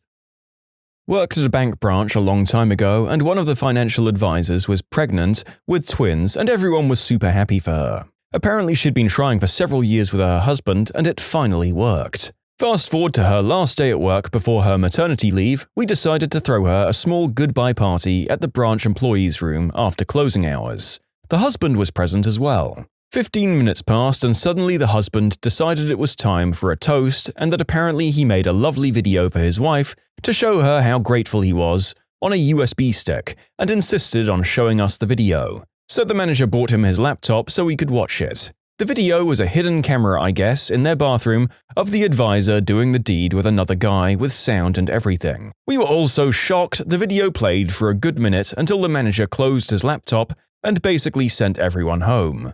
The advisor was crying her life out, the husband had this evil smile on his face and took his USB stick out of the laptop and said, "See you in court," and left.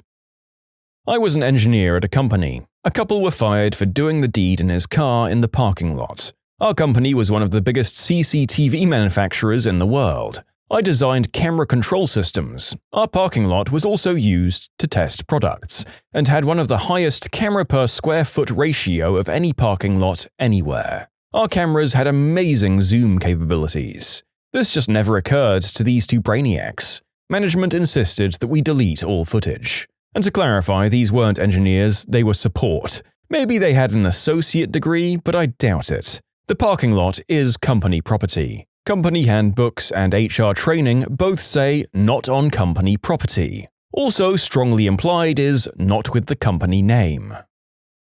At a college job in an office, the janitor walked in on me and another intern furiously banging it out with zero remorse in an empty conference room. The only repercussion is that now I get to marry her in a month. Kinda weird that the janitor forced you to marry her. Sort of work, but more like university. We worked as lab assistants, teacher's assistants kind of roles, and after we finished grading assignments in the classroom section of the lab every Wednesday night, her and I would do the deed on one of the desks. There were 10 desks and 10 weeks left in the semester. So we thought we would take advantage of the privacy, and it would give us an excuse to grade quizzes and tests and work sets as fast as possible and do the deed on a different desk every week. The last week we were just screwing away on the last desk. The professor shows up with food thanking us for being so much more dedicated than all her other assistants in all her years teaching. She sees us, with the chick sitting on the desk with her legs spread wide and me facing her, thrusting, standing up. The professor says, "Well, this explains a lot. Don't get pregnant." She put the food down and left, locking the door on the way out. We finished, ate the food, and did the deed again. Best professor ever?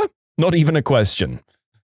My wife is a teacher. I visited her classroom after hours and we banged in the actual broom closet like something off a crappy sitcom. Of course, someone walked in and said, "Whoops," and left, and I almost lost my mind and my focus. But my wife was like, "Relax, half the staff are doing this, and I've caught a few in here myself before." It was difficult to finish. I got caught going at it in the toilets at a work party with my coworker. Luckily, whoever it was saved us the embarrassment and just knocked on the door loudly. We straightened up and left, carried on drinking. The toilet was tucked away in this corner so the party couldn't see us leaving and no one was outside when we left. Nothing ever came of it, thankfully. Very funny though, 10 out of 10 would do again. We hired a new guy and as he was relocating across country, he asked for a job for his wife and we accommodated that. They ran the customer-facing aspect of our shop, which included a storefront that was only open a few hours a week. Because there was a cash box in that room, it was very secure. The owner's son had a reputation of raiding it whenever he needed a smack fix, so new doors and new locks, two-way mirrors, among other things. Routinely, we would call into the room to get things from them, and the phone would go unanswered. They assured us they were up to nothing, but we heard noises a few times, so I played a hunch. I was IT, and one day coming out of the server room, I passed them in the hall, and she asked what I was doing in there. And I fabricated a security system that no one bothered checking. I explained that I was in charge of tapes and updates, and that due to robbery and theft we had a camera in every room, including their office. I hadn't looked at it in months and was restoring the system to look at some stuff from the past 2 weeks. Fast forward about 20 minutes and they were tearing the room apart looking for a camera. You can hear her sobbing through the door, shocked at what I have on tape. They got a warning, I pointed into a vent as a heads up for the camera, and warned it got the whole room. We eventually fired both of them. I worked in loss prevention. Catching other employees became a pretty normal event. Here's the thing, most retailers put twice as many cameras in employee areas as they do in customer areas. If it was between employees, they would get a verbal warning, sometimes a written, and managers and employees would cause one to get transferred, usually the manager. Employees and a non-employee in an employee-only area was either a written or a final warning given. I can't think of anything crazy except for when I first caught someone, the other loss prevention people were just meh, and after a while it became a normal thing. What is the most embarrassing thing you had to tell your parents? When I was 7 or 8, my grandma bought me this pair of jean shorts that were way too small, but she insisted I wear them anyway. Throughout the course of the day, the rubbing of the shorts caused a few cuts and something like rug burn all over my downstairs bits. When I went to pee, of course, it burned like crazy. I had to go to my mum and explain what had happened. It was awful. I once got a bunch of jelly beans for Valentine's Day from my ex-girlfriend. I hate jelly beans. Absolutely think they're the worst tasting things in the world, but I acted like I was grateful and took them home. 4 weeks later, it's 8 p.m. on a Friday and my car broke down. No one could really make it out of my house, so I was sitting in my room bored. So I started tossing jelly beans up and trying to catch them in my ear. Well, after an hour, I got one to land in my ear, like really in my ear. I went to retrieve it and I pushed it in further. So for 30 minutes I tried getting it out, and it kept getting wedged deeper and deeper. So finally I walked upstairs, looked at my mum on the couch and said, "I have a jelly bean stuck in my ear." She blinked and stared for a minute and then asked, "How old are you?" 16. "I'm going to use this key to try and get that jelly bean out of your ear. If that doesn't work, I'm using it to drive you to the pediatrician since you're a goddamn 4-year-old. She was able to get the jelly bean out after a while.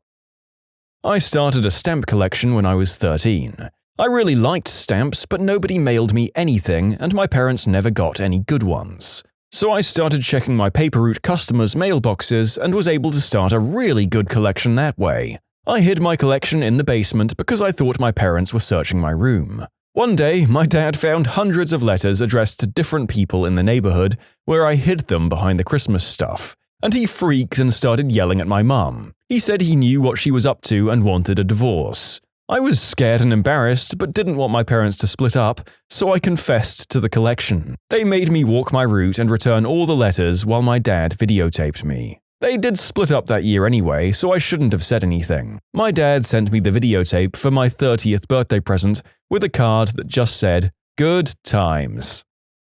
Oh my god, you absolute thicko. I think I was a lot younger than 13 before I was finally able to logic out why you shouldn't steal other people's mail. Still, I hope your father allowed you to keep the stamps on the mail you stole. I doubt the recipients were going to keep them anyway. He has a pretty good sense of humor too. I have to tell mine that I'm having surgery. Circumcision, age 26, because I tore it while doing it in the butt with a woman twice my age. The first time I splooged when I was about 10 or 11 years old. I think I was just rubbing myself on the side of the bed or something, and suddenly I had no idea what was coming out of me. I hadn't learned about this, and just this white stuff dripping out of my gentleman made me freak the frick out. I had no idea if it was natural or something terribly wrong had just happened, and my mum was sleeping, so I woke her up to tell her that some weird white stuff just came out of my wee-wee. Obviously, she was a bit shocked and was trying to hide her laughter. I was a bit confused and she kind of briefly explained what I did and said it was fine and not to worry. I don't think I thought about it too much at the time, but when I was a little older, I realized how I woke my mum up to tell her how I splooged for the first time, and my embarrassment burned like a red-hot poker. When I was 17, I tried to wake my mum up after she'd worked until about 3 a.m. She didn't want to wake up, of course, and then I told her it was because I needed to go to the Planned Parenthood to get the morning after pill, about 17 years ago. And that got her up in a flash. Didn't even ask questions or complain to me. I guess she wasn't ready to be a grandma. I was younger and I didn't really know how to fix the problem, but my number 2 was too big to flush down the toilet, so I had to ask for help. "Oh, come on, just pick it up and break it in half like a man." I was 9 or so and I did number 2 and blood came out, but instead of my mother, my father came. He freaked out thinking that I was having my period too early and ran to call my mom.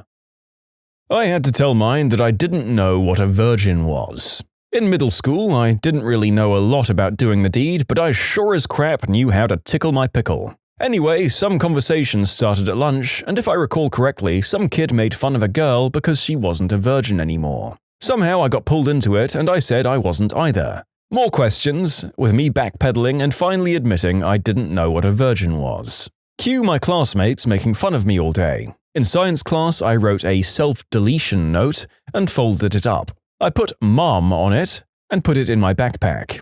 I got home, went off to karate, and forgot about everything. Mom picks me up and she has the note on her dashboard. Busted. Long story short, we had the talk, and then I had to go with my stepdad to the library and get an educational booklet on doing the deed. The one thing I remember from one of the books was that there were comments every few pages from a cat. One page about girls' periods and tampons had the cat wearing a sombrero with tampons hanging off the hat. The other page shows the cat all proud and him saying he just caught a mouse. Then a look of fear and he says, "Help, I've swallowed a tampon." It was a very strange day.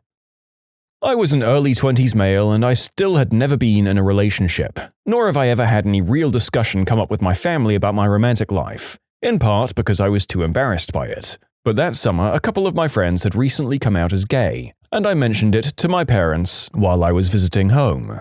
Later that night, my mum somehow started on a "we'll love you regardless" sermon. While in a way comforting, it was also embarrassing because there I was, a full-grown 23-year-old man, having his mother openly acknowledge his innocence and effectively tell me she thought I hadn't brought anyone home because I was gay. On top of that, my dad is perhaps a bit more uneasy with homosexuality. He wouldn't kick one of his kids out or disown them for being gay, but I imagine he'd struggle to hide some disappointment. He was there for this conversation and he was visibly tense during it. After he went to bed, I turned off the TV and had a 10-minute conversation with my mum in which I had to explain to her that I was not in fact gay, but simply socially inept. It took 10 minutes because she spent the entire time continuing her "we'd love you regardless" stance. I said, "Mum, I'm straight and you're kind of freaking Dad out." And my mum said, "But if you weren't straight, we'd still love you." That's great. But it's irrelevant because I'm straight. But if it wasn't irrelevant, it'd still be okay. 2 years later, I was finally in a relationship with a girl. In short, I had to come out to my mother as being straight. Well, my mum found my personal toy collection, so there's that. I had to tell my septuagenarian grandparents that I may have given them crabs. My grandmother just decided to get new linens and toilet seats that day, and my grandfather just shrugged it off and said, "I guess I'd better shave it back like I did in Korea." When I got my period for the first time, I sent my mum an email. "Mom, Dad, you're going to want to sit down for this. I'm adopted. I'm bulimic and I can't stop and I need help." I'm sure that isn't what my mum wanted to hear her 24-year-old son tell her. "Mom, why is there a schlong on my bathroom floor?" Apparently, the cat dug a toy out of my parents' hiding place in their bathroom and left it for me to find in my bathroom. The worst part was my mum was saying, "Oh dear God, I hope it's not the two-headed one." So I don't really know who it was more awkward for. I had to admit to my parents that I'd been constipated for a long time. There's no appropriate time to bring that up without being abrupt. Pretty much had to walk into the kitchen and say, "I'm constipated," and let all of the questions ensue. "You're full of crap." I had to tell my mum that I had warts down there because I didn't know what the frick to do about them. I was 19 and just freaking out. Surprise number 1 was that I'd done the deed. Surprise number 2 was that I had not just those warts but also in the butt. So like 2 hours later, when I realized I'd told my mum I had warts in my butt, I was awkwardly like, Mom, it's not because he put it in there." Definitely a moment of oversharing, and I still cringe over this. Well, since so many of you in the comments apparently enjoy hearing about it when it happens, we've officially reached the story that makes the narrator gag. So well done, Warty McButtface. Ugh. Seriously though, not really your fault. I just can't stop thinking about how going number 2 through those must feel. And I've doubled over again. No. Thank you. As an 18-year-old, I had to get my mum's advice on lubricant. Doing the deed was extremely painful and I felt like there was too much traction down there. The conversation was heck of awkward, but she did give me some advice. Not me, but my older brother. Not sure how old he was, and I was just a wee kid. My brother had his first wet dream, and he woke up and noticed the splooge on his wang, and freaked out. Only my grandma was home, while my uncle also came home for a visit. My brother told them directly what happened, and my uncle decided to mess with him and told him he was going to die. My brother freaked out more and started yelling, "I'm gonna die!" I didn't really remember the details, being little at the time. All I remember was my brother seeing something in his pants and yelling that he was going to die. Nowadays, as adults, my grandma for some reason would keep bringing up that story in family get-togethers right in my brother's face. I also remember her telling this to his wife the first time. On average, I'd hear this story once or twice a year. Every time my sister introduces a new boyfriend home to us, she tells it. Every relative who comes to us, she tells it. Never knew or understand why my grandma would keep telling the story. It wasn't until I was a bit older that I understood the story and I cracked up every time she told it. My friend had to call his mum from the principal's office and tell her he wrote John Hearts the eggplant on his own binder. He was trying to get someone else in trouble and then remembered he had a conscience. You can submit your own stories to be featured here on the channel. The story submission link is in the description below. And if you want to listen to some vibey music in the background, check out easymode, also linked below, and subscribe. I had to tell mine that my brother and I could no longer sleep in our bunk beds after he met his hot girlfriend. He had the top bunk and would sneak her home at night after he thought I was asleep. Their motion made the bunk beds rock, and I couldn't stay asleep with the moaning and motion. When I was 16 and I got fired from my job at the supermarket because I stole 2 quarts of ice cream. Or when I was 5 and I stole the entire block of cheese out of the fridge intending to eat the whole thing. I felt sick after about a third and then I hid it behind the bed until it got so smelly I had to tell them to move the bed because it wasn't a mouse in the wall, just cheese. Both were highly embarrassing and upsetting at the time, and I'm realizing after writing this that I apparently have food theft issues. I had to come out to my 90-year-old grandmother, who I was living with, and told her that I was gay in front of her mahjong friends in order to explain my date, during which I lost my shoes and wallet in the woods, and that's why I needed $7 to buy a pair of Goodwill sneakers so I could go to work? I was 24!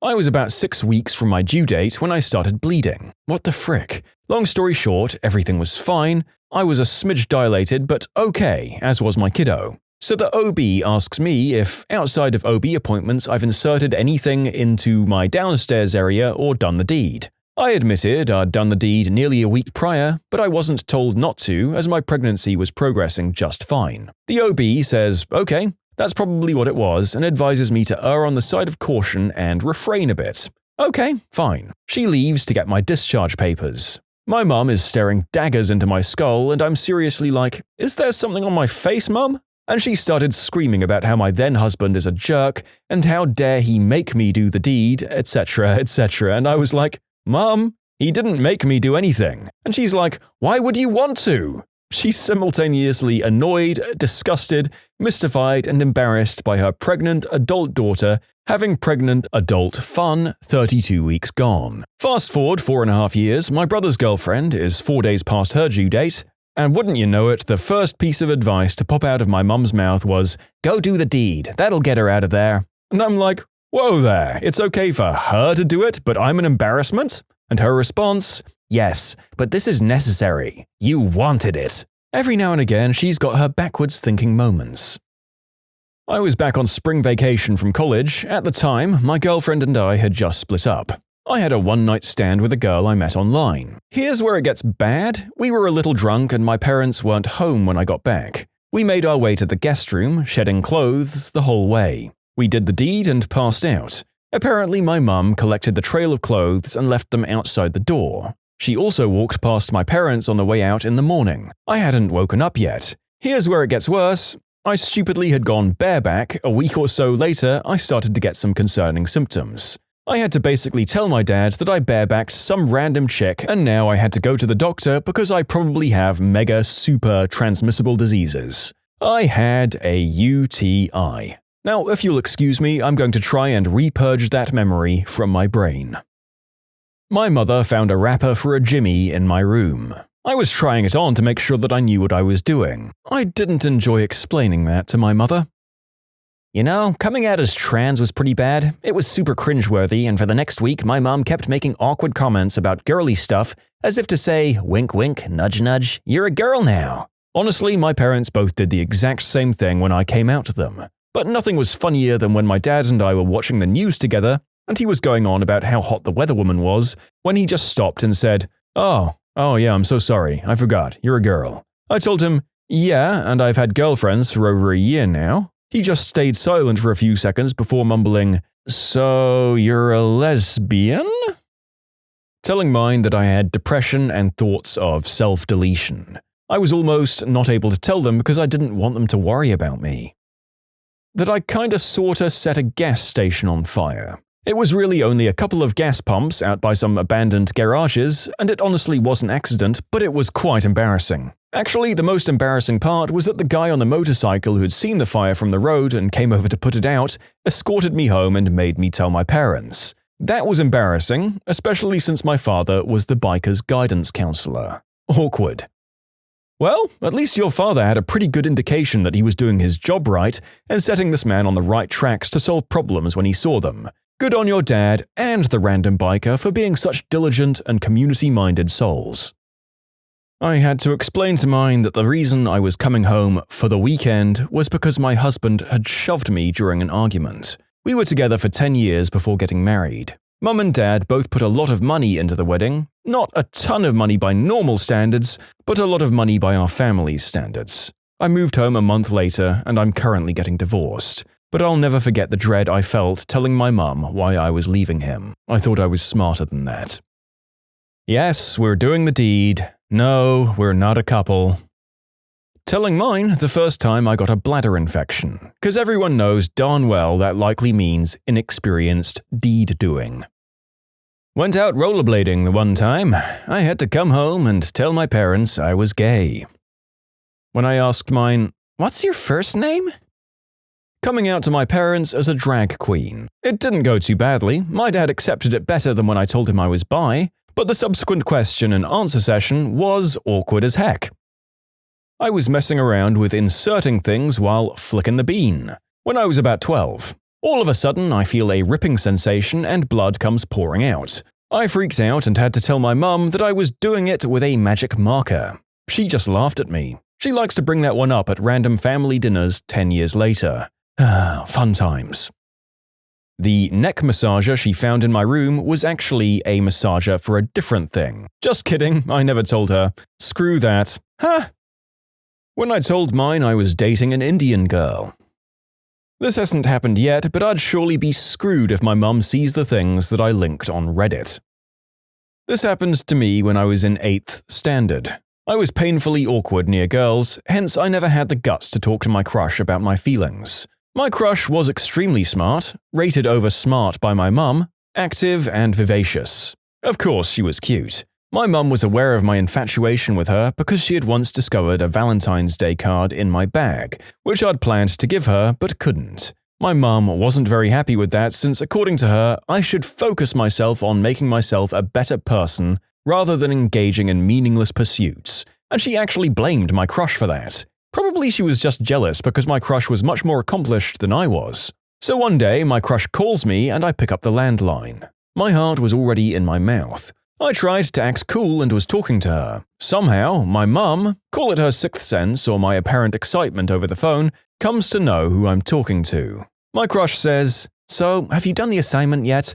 Actually, I've lost my notebook and I was wondering if you had seen it." "No, I haven't completed the assignment. Sorry to hear that. Where did you—" Then suddenly, "Why are you talking to that girl? I told you to stay away from her. Put the phone down now," came my mum's shrill voice behind me. I was so freaked out and embarrassed that I put the phone down that instant. I didn't have the guts to call her back. I had a big fight with my mum and sulked all day. The next day, I got to go to my crush and apologize to her about the matter. She handled it very well. The day after that, my mum invited her over to our house to make up for it. She felt guilty about it too, but things were never the same between me and my crush again, and we barely talked. Needless to say, she never called me again.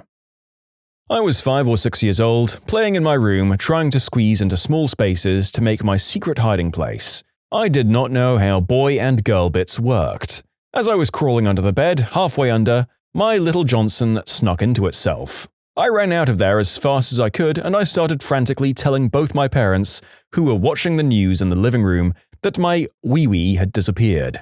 They started laughing, and even to this day, 22 years later, the story does not cease to be told at family parties. I crashed my Cherokee into a concrete barrier. Okay, well, maybe not crashed, but more like firmly bumped. I was driving home late one night in winter. It had done that weird thing where it rained just enough to put a sheen on the road, and they hadn't even thrown out the salt just yet. So long story short, I took an S-bend a little too tight, spun out, and hit the concrete barrier head-on. Hard enough to send everything in the back seat onto my lap and lurch the passenger seat into the glove box. Also hard enough to cause enough cosmetic damage to pinch the hood shut and dent the passenger side quarter panel. Hardly noticeable if you didn't look too hard. The old dog stalled because I let the clutch out, but started back up and got me back home. I wasn't going to tell my parents until the whiplash set in 2 days later and I couldn't turn my head. I went to them crying that my head was stuck because I crashed my old Jeep. I was expecting a talking to and I got laughed at instead. Seriously? The car looks fine. Are you okay though? We pulled out the dings with a hand winch, a sledgehammer, and a crowbar. Everything in the engine bay was perfectly fine, thanks to a huge bull bar that I had in the front. I went to the chiropractor, and life continued. Sadly, I had to sell that old dinosaur a couple of months ago for something newer. Probably not the safest car in terms of no airbags, and it was built in '89, but still the best car I'd ever had. I was 18, and it was Christmas night. I started getting really sick. Some kind of stomach virus, and I thought I was dying. Ended up crapping in the bed. It was very awkward when I woke up at 6 a.m. in wet boxers and waddled into my parents' room to tell them. I've had to tell mine that I've been going through the divorce from hell for the last 2 years. I thought it was embarrassing when I had to tell my dad about it 2 years ago, but I've more or less run through my savings, so tomorrow I need to call him and ask if I can borrow money to pay my attorney fees and alimony. What was the stupidest reply to a serious question that you've ever heard?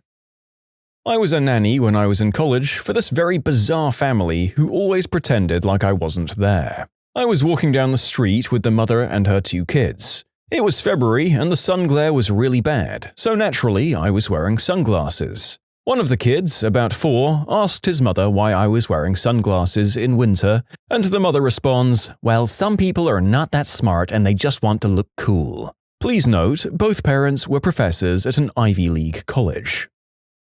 My friend was a second-year medical student and she was walking through the main floor of our hospital in scrubs. She was stopped by a passerby asking for directions and she was asked, "Hey, where's PET-CT?" She said, I think there's one in the nearby mall." The man looked at her confused and was like, "The PET-CT is in the mall?" And she replies, "Yeah, like the second floor, I think. It's not called Pet City though, it's called Pet World, I think. Do you think I'm looking for the pet store?" 2 years of medical education and common sense returned to her in that moment and said, "Oh my god, you mean the scan? No, it's down that hall on the right. I'm so sorry."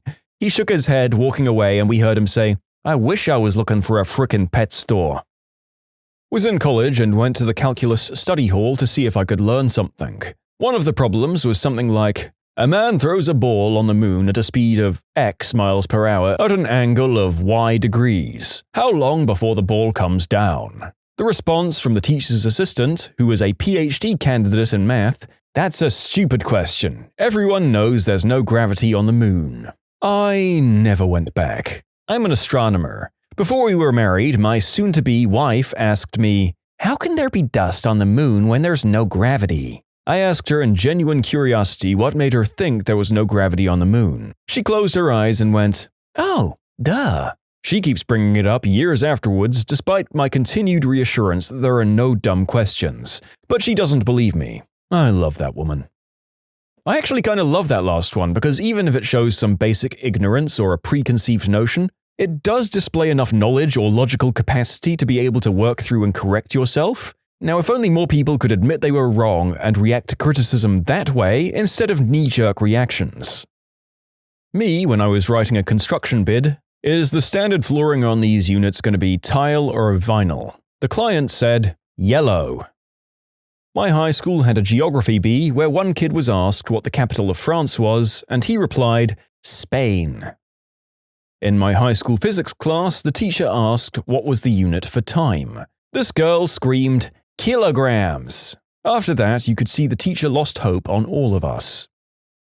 Back in India, my company had hired a motivational speaker to give a speech at an event. There were 300-odd people, with senior people of HR also in the audience. Everyone was bored, but the lady instructor kept on going on how to build self-confidence. Sensing that people weren't interested, she started getting the audience involved. I, being a backbencher as always, did not care about it at all. I thought she'd stay in the front. I was feeling sleepy and not paying attention to it. After some time, I saw her coming to the back. She suddenly stopped next to me and asked, "Are you motivated?" I wasn't sure what was going on, and I answered, "No, I'm Dave." Half the crowd started laughing. She was taken aback by my answer and didn't know how to respond to this. She didn't come to the back to ask questions after that.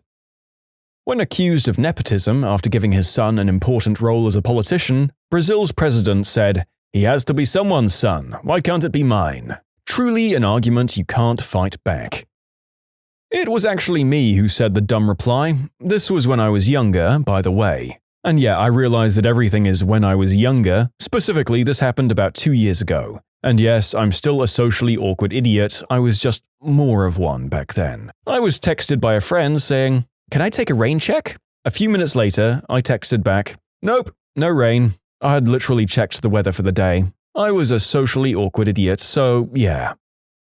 In physics, there's something called the right-hand rule, which helps you find the direction of force given the direction of the magnetic and electric fields. It's a little hard to explain how exactly, but you literally use your right hand as a model. My professor asked me in front of the class what the first thing you needed to identify in order to use the rule was. I panicked and answered, "Your right hand?" In law school, we had a free clinic for qualifying and lower-income people to come in. We couldn't technically advise them because we weren't barred yet, but we could guide and try to help them through some complex issues they might not have a handle on. One guy came in and wasn't even my case, but being done by a classmate next to me during a session. The man, dead-faced and scared, said, "Would filing for bankruptcy ruin my life?" The girl, flustered on how to answer, said, Well, it looks like your life is already pretty bad." We were discussing about Antarctica, and some guy casually said, stone-cold face, "You don't actually believe Antarctica is a real place, right?" Full disclosure, I was the idiot in this conversation, but in my early 20s. I was at a friend's small gathering, and I was chatting with my friend and some guy I'd never met before. Asked where he grew up, he said, "DC," to which I replied, "Oh, I didn't realize people actually lived there." I knew it was stupid as soon as it was coming out of my mouth, but I also kind of thought it was a district, like the financial district, and people went there for work, but lived just outside of it. Worst part was that even though I was fresh out of college, I was working in a local political office, and these were folks from state legislative offices, so I should have known better. They laughed at me for a while. At work, a customer asked one of our chefs where the fish comes from. He pointed to the kitchen and said, "It just kind of comes through that door." This guy is the kind of guy who wouldn't think to make a joke like that. He has an absolute heart of gold, but unfortunately, he is actually that thick. I once got asked by him if a pot of obviously boiling water was hot and had to stop him from just dipping his hand in there, when my sarcastic answer was to dip his finger in and check. That is fricking adorable, if a little sad. Just a big old dopey sheepdog of a man. And this guy who's apparently ready to jam his hand into scalding liquid is a chef? Does he still have all of his fingers? Because if he does, that's a frickin' miracle. I got a former friend a job at my workplace. She was seriously stressing, talking about how if she doesn't find a job, her ex might win the custody case and take the kids, and she wasn't finding anything. So I talked to my boss and got her a position doing what I do. 1 week later, she was supposed to go on her first call. She overslept by 4 hours and ended up missing the job. I called her as I was leaving to do the job she missed, and I asked, "So, are you going to talk to our boss and see if he'll give you another chance?" And she straight up went, "Oh, I don't think so." "Oh well, wasn't meant to be." Girl, what? As a side note, I work in the funeral business. The job was taking a body down to get an autopsy. The place where this particular person was getting one was over 2 hours away. We're supposed to be there at a certain time, otherwise we spend all day there. This girl and I are no longer friends. Stupidly of me, the job wasn't what led me to sever ties. Along with not working, this girl had constant car troubles. At the time of the job, she had a working vehicle. I let her use my car because I'd bought a new one and planned to sell the old one. We worked out a deal where she'd babysit my 4-year-old in exchange for using my car to get her kids back and forth to school. A month into that, she couldn't babysit for me anymore and wasn't paying me to use my car. I repeatedly asked for my car back over the span of 3 months, and she'd give me some kind of excuse every time. I ended up having to go over to her apartment, demand my keys, and then go back to get my car later. Last I heard, she still has her kids and was recently let go from a fast food restaurant for missing too many shifts.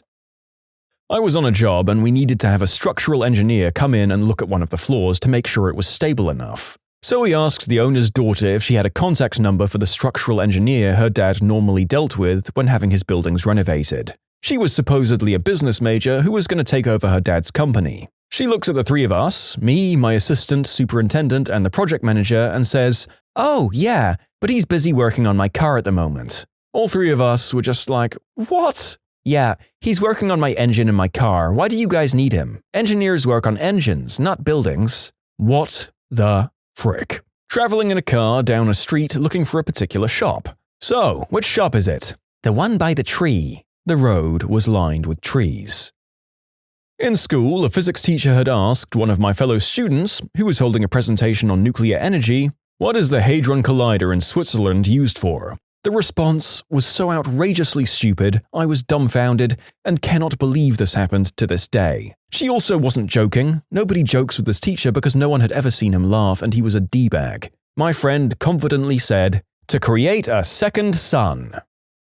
A doctor once asked my mum, "Are you vaccinating your 1-year-old son according to the chart I gave you?" The mum said, "Better than that, I'm breastfeeding him."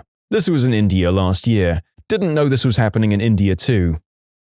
In high school world history class, the teacher says, "All right everyone, we'll be covering the Reformation period. Who knows why Martin Luther was significant?" A student blurts out, without raising a hand, "Martin Luther? Isn't that the guy who freed all the slaves?" This one holds a special place for me because it's multiple layers of wrong.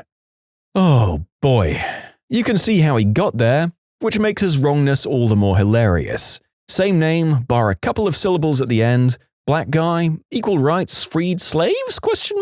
Stand up with a completely unearned air of competence and shout bingo. At the start of 2020, a volcano erupted in Batangas, a province in the Philippines. It affected my hometown, which frickin' sucked. What does our president suggest doing against the eruption? Give supplies? Help in the evacuation of the people stuck there? Provide relief and support? No. You want to know the answer? His words, not mine. "I will urinate on the volcano." Good job, President. You can submit your own stories to be featured here on the channel. The story submission link is in the description below. And if you want to listen to some vibey music in the background, check out easymode, also linked below, and subscribe. Not so much a question, but my partner's dad is a doctor and is also from India originally. Also, he's lived in the UK since the 80s. A patient asked if he was worried about Brexit, and he said no, he's from India. It won't really affect him any more than it did before since India is in Asia. In absolute seriousness, the patient replies, "No, India must be in Europe. Asia is where China and Japan are."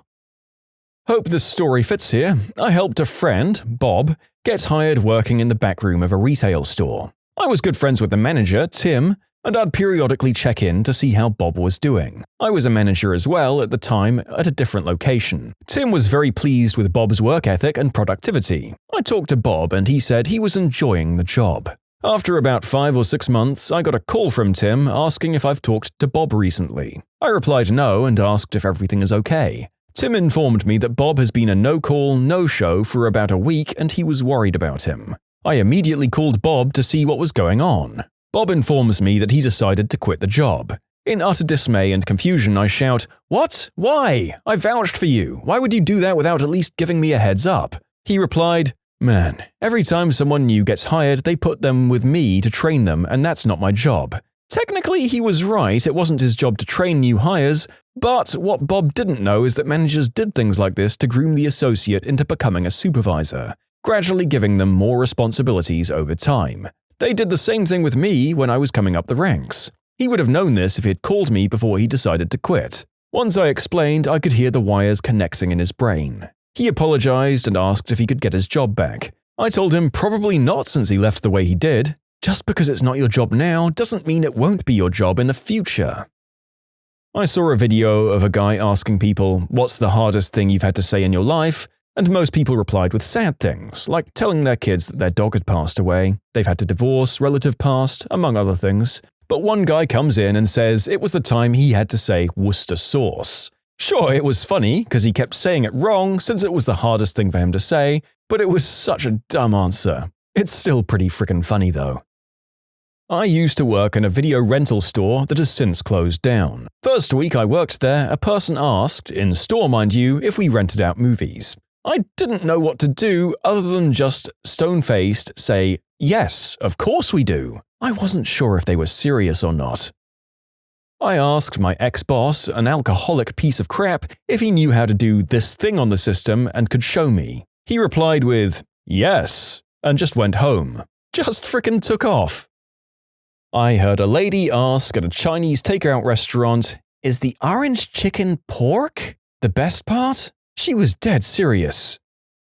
One time, my friends and I were hanging out in his apartment. All of a sudden, I hear a whoosh and look over at my friend, and his hair is on fire. We got it out quickly, and I asked him what the heck just happened. He told me, "I was trying to listen to the sound the lighter made when I flicked it." I asked, "What's a street name that starts with N?" They answered, "Notorious B.I.G." Overheard in 11th grade English class, "What the frick is a syllable?" Worked in IT, during a meeting at work. The project manager asks, "Okay, so how should we name this tension?" There was silence. A random guy in the back then shouts, "Susan!" A middle school music teacher asks the class why it's called a quarter note. One kid quite seriously replied, "Because they're worth 25 cents each." 5 years ago, I asked my now girlfriend on a date. Stupidly, she said yes. Now she's stuck with me. Astronomer here, maybe not quite the original poster had in mind, but it is depressing how many people will ask me a serious question about, say, black holes, hear the explanation and then dismiss it with a, "Yeah, but I don't believe in relativity," or whatever theory they dislike. Like, okay, I guess you can believe in whatever you want, but the universe isn't going to conform to that in how it works. And it goes without saying that these people have very rarely taken an actual physics class and understand what they're dismissing. They've just read some articles online and think they're now experts. I'm a high school teacher and I heard this one once. "What's Sudoku?" Deadpan, serious, and very condescending. "It's the highest form of when a Japanese ritually ends their life." How many is a Brazilian? Question. Name something that starts with the word pork. Kipine. I'm sorry, I thought this was a forum for submitting stupid answers, not the most brilliant fricking thing that I've ever heard in my life. This kid's gonna be a literary genius or at the very least make a half-decent class clown. Not sure which. When I was a senior in high school, I was in National Honor Society and I used to be the lab assistant for Chemistry A and help grade tests. We were going over elements and compounds and the directions asked the student to clarify if the subject was an element or a compound. The teacher threw in pizza as a gimme question and this guy literally wrote element as his answer. Even worse, he was irate when we marked it incorrect. He was the only one in all 3 classes to get that question wrong. I worked at a place that served coffee and ice cream. I asked a customer what she wanted to order and she replied with, "Are your milkshakes cold?" A teacher in high school asked the class if anyone knew how many feet there were in a mile. Very seriously, a student answered, "Nobody knows that. It's impossible. Everyone has different sized feet." While watching Frozen with a group of friends, my brother's girlfriend, 30 minutes in, looks confused and upset and looks me in the eyes and asks, "If their parents died, are they still sisters?" She had been thinking about it for 30 minutes. I had to console her and let her know that if her parents died, her sister would still be her sister. My teacher asked my friend during English class, What's the prefix of sub? He responded with way. We still give him crap for that. At our 9th grade science fair, 9th grade is the last year before graduation from school, in Denmark, I don't know how it is in the States, our last science exam went like this. My friend and I were teammates and we had it going pretty good. So, my teacher asked how wind was created, and my friend replied, "The tree's muscles make them swing from side to side, pushing air around, thus creating wind." What time is it? Not yet. It was biology, and the teacher called this guy, I'll call him Tim, to the board to answer a couple of questions for a grade. I'll skip straight to the point. She asked him how did a horse adapt to his living conditions. He answered with a long nose, strong legs, wings, and claws. I don't know if he was thinking about a griffin or a pegasus, but it was pretty funny. That's a pretty fair price if you look at the prices of trains, when trying to buy a used car. A kid got asked what 2 plus 2 was. He thought for a second and said 7 or 5. This was in 6th grade. I swear to God his age was higher than his IQ. I don't know if this counts because it's more of a dumb question. At work one day I was given a gift from a coworker. It was a bracelet with silver beads. The beads signified the dots and dashes for Morse code. In Morse code, the bracelet design spelled out, "Frick you." Another girl that we worked with asked me with a straight face, "Morse code is the same thing as sign language, right?" Another coworker who wasn't exactly bright chimed in and said, "Yes, it's the exact same thing with the hand signals." And I had to leave the room. From a beauty pageant, sadly I haven't been able to find a clip. What are your opinions on affirmative action? Well, I believe we should be affirmative in all our actions. To be fair, that's a question that's unfair to ask of smart people. That's just how it's always been. If you're traveling 80 miles per hour, how long does it take you to go 80 miles? Well, if I run the mile in about 9 minutes… Well, it was me who answered, but tell me now, how are we going to transport an entire fricking TV that is way bigger than we two combined downstairs without killing ourselves? Said my brother back when he was 17 and I was 12. To this day, I have no idea why our parents trusted us enough to move the TV downstairs, but then my 12-year-old self answered in a completely serious voice, "Fast and ably." I almost got pushed down the stairs for that. When Steven Gerrard, an English footballer, was asked his favourite type of cheese, he replied, "Melted." At school, I once asked a group, "Isn't it weird how we always eat chicken eggs but you never see turkey eggs? Why is that?" A girl looked at me like I was a complete moron and replied in a very condescending tone, turkeys are male chickens, so… Back in the day when fax machines were the pinnacle of office technology, I had a co-worker who was standing next to the fax looking distressed. I asked them what the problem was, and they responded that they couldn't make a copy of the document because the copier was broken. I said, "Why do you need to make a copy?" And they replied, "If this is faxed, then I won't have a copy. It'll get transferred through the fax." They actually thought the fax machine was like a transporter in Star Trek. Many years ago, I told a lady I was going to send her a Cat 5 cable to connect her computer to her home firewall. She said that was unacceptable because her dogs didn't get along with cats. When you subscribe, make sure to hit the bell to turn on notifications. Put the playlist on in the background to finish listening to all the stories, or if you want some vibey music to put on in the background, check out easymode. If you like Am I the Genius, give Am I the Jerk a shot. Everything linked in the description.